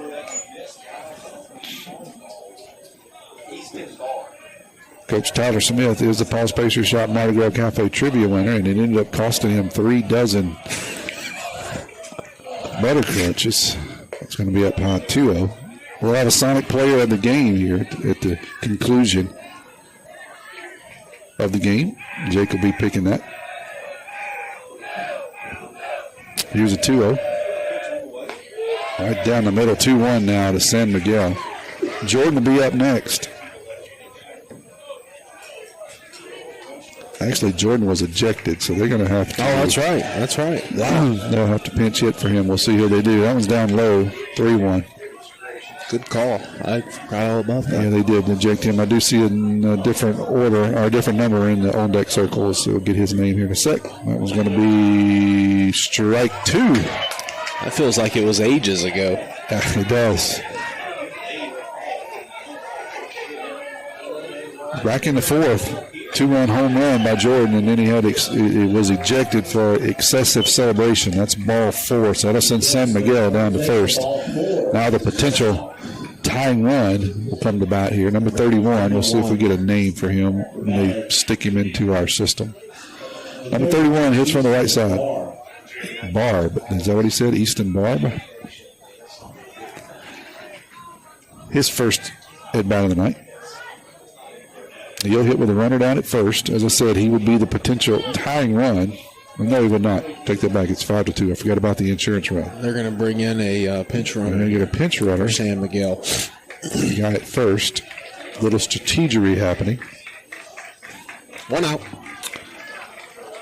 So Macon will have to pay attention to him, although he really doesn't mean a whole lot. If I were him, I would not be too far off the back because the team's down by 3. So last thing you want to do is come in as a pinch runner in that situation and get picked off.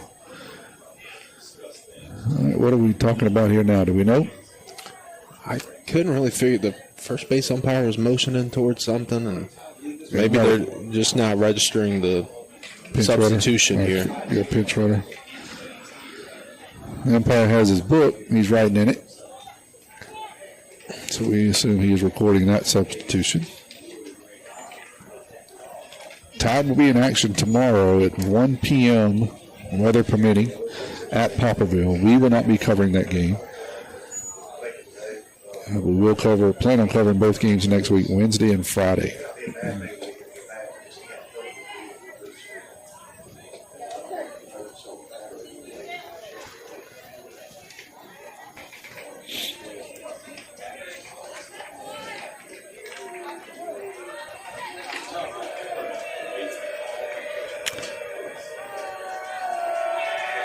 Here's the first pitch to Barb. That's going to be down low for a ball, 1-0. And I'll need to confirm because I actually see where those games have been removed from the schedule on Game Changers. So we'll see if that's in there. Strike 1, 1-1. So maybe next week has been changed for some reason. We'll confirm for that.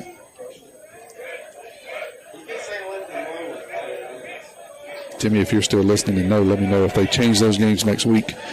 That's going to be down low for a ball, 2-1. There were 2 on the schedule for, it looks like a tournament in Diablo. Wednesday, Friday. Here's a 2-1. That's going to be lifted out into shallow right field. Pugh looks to be settling under, and he will record the second out of the inning. Osa Springs down to their final out. Runner at first base. Number 14, that's Adam Clower. Clower will step in. He's 2 for 3 on the night. Still got a runner at first. Tide leads at 5-2. It'll be inside for a ball, 1-0.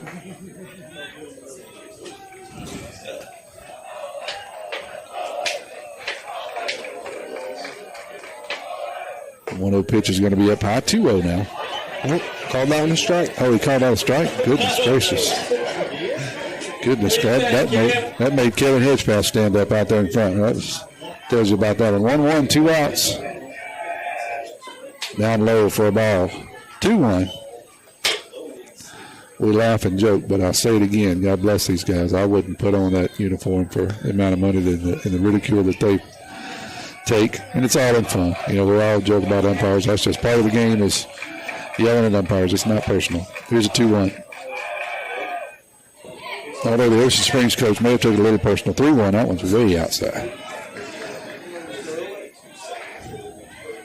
But that's his job also.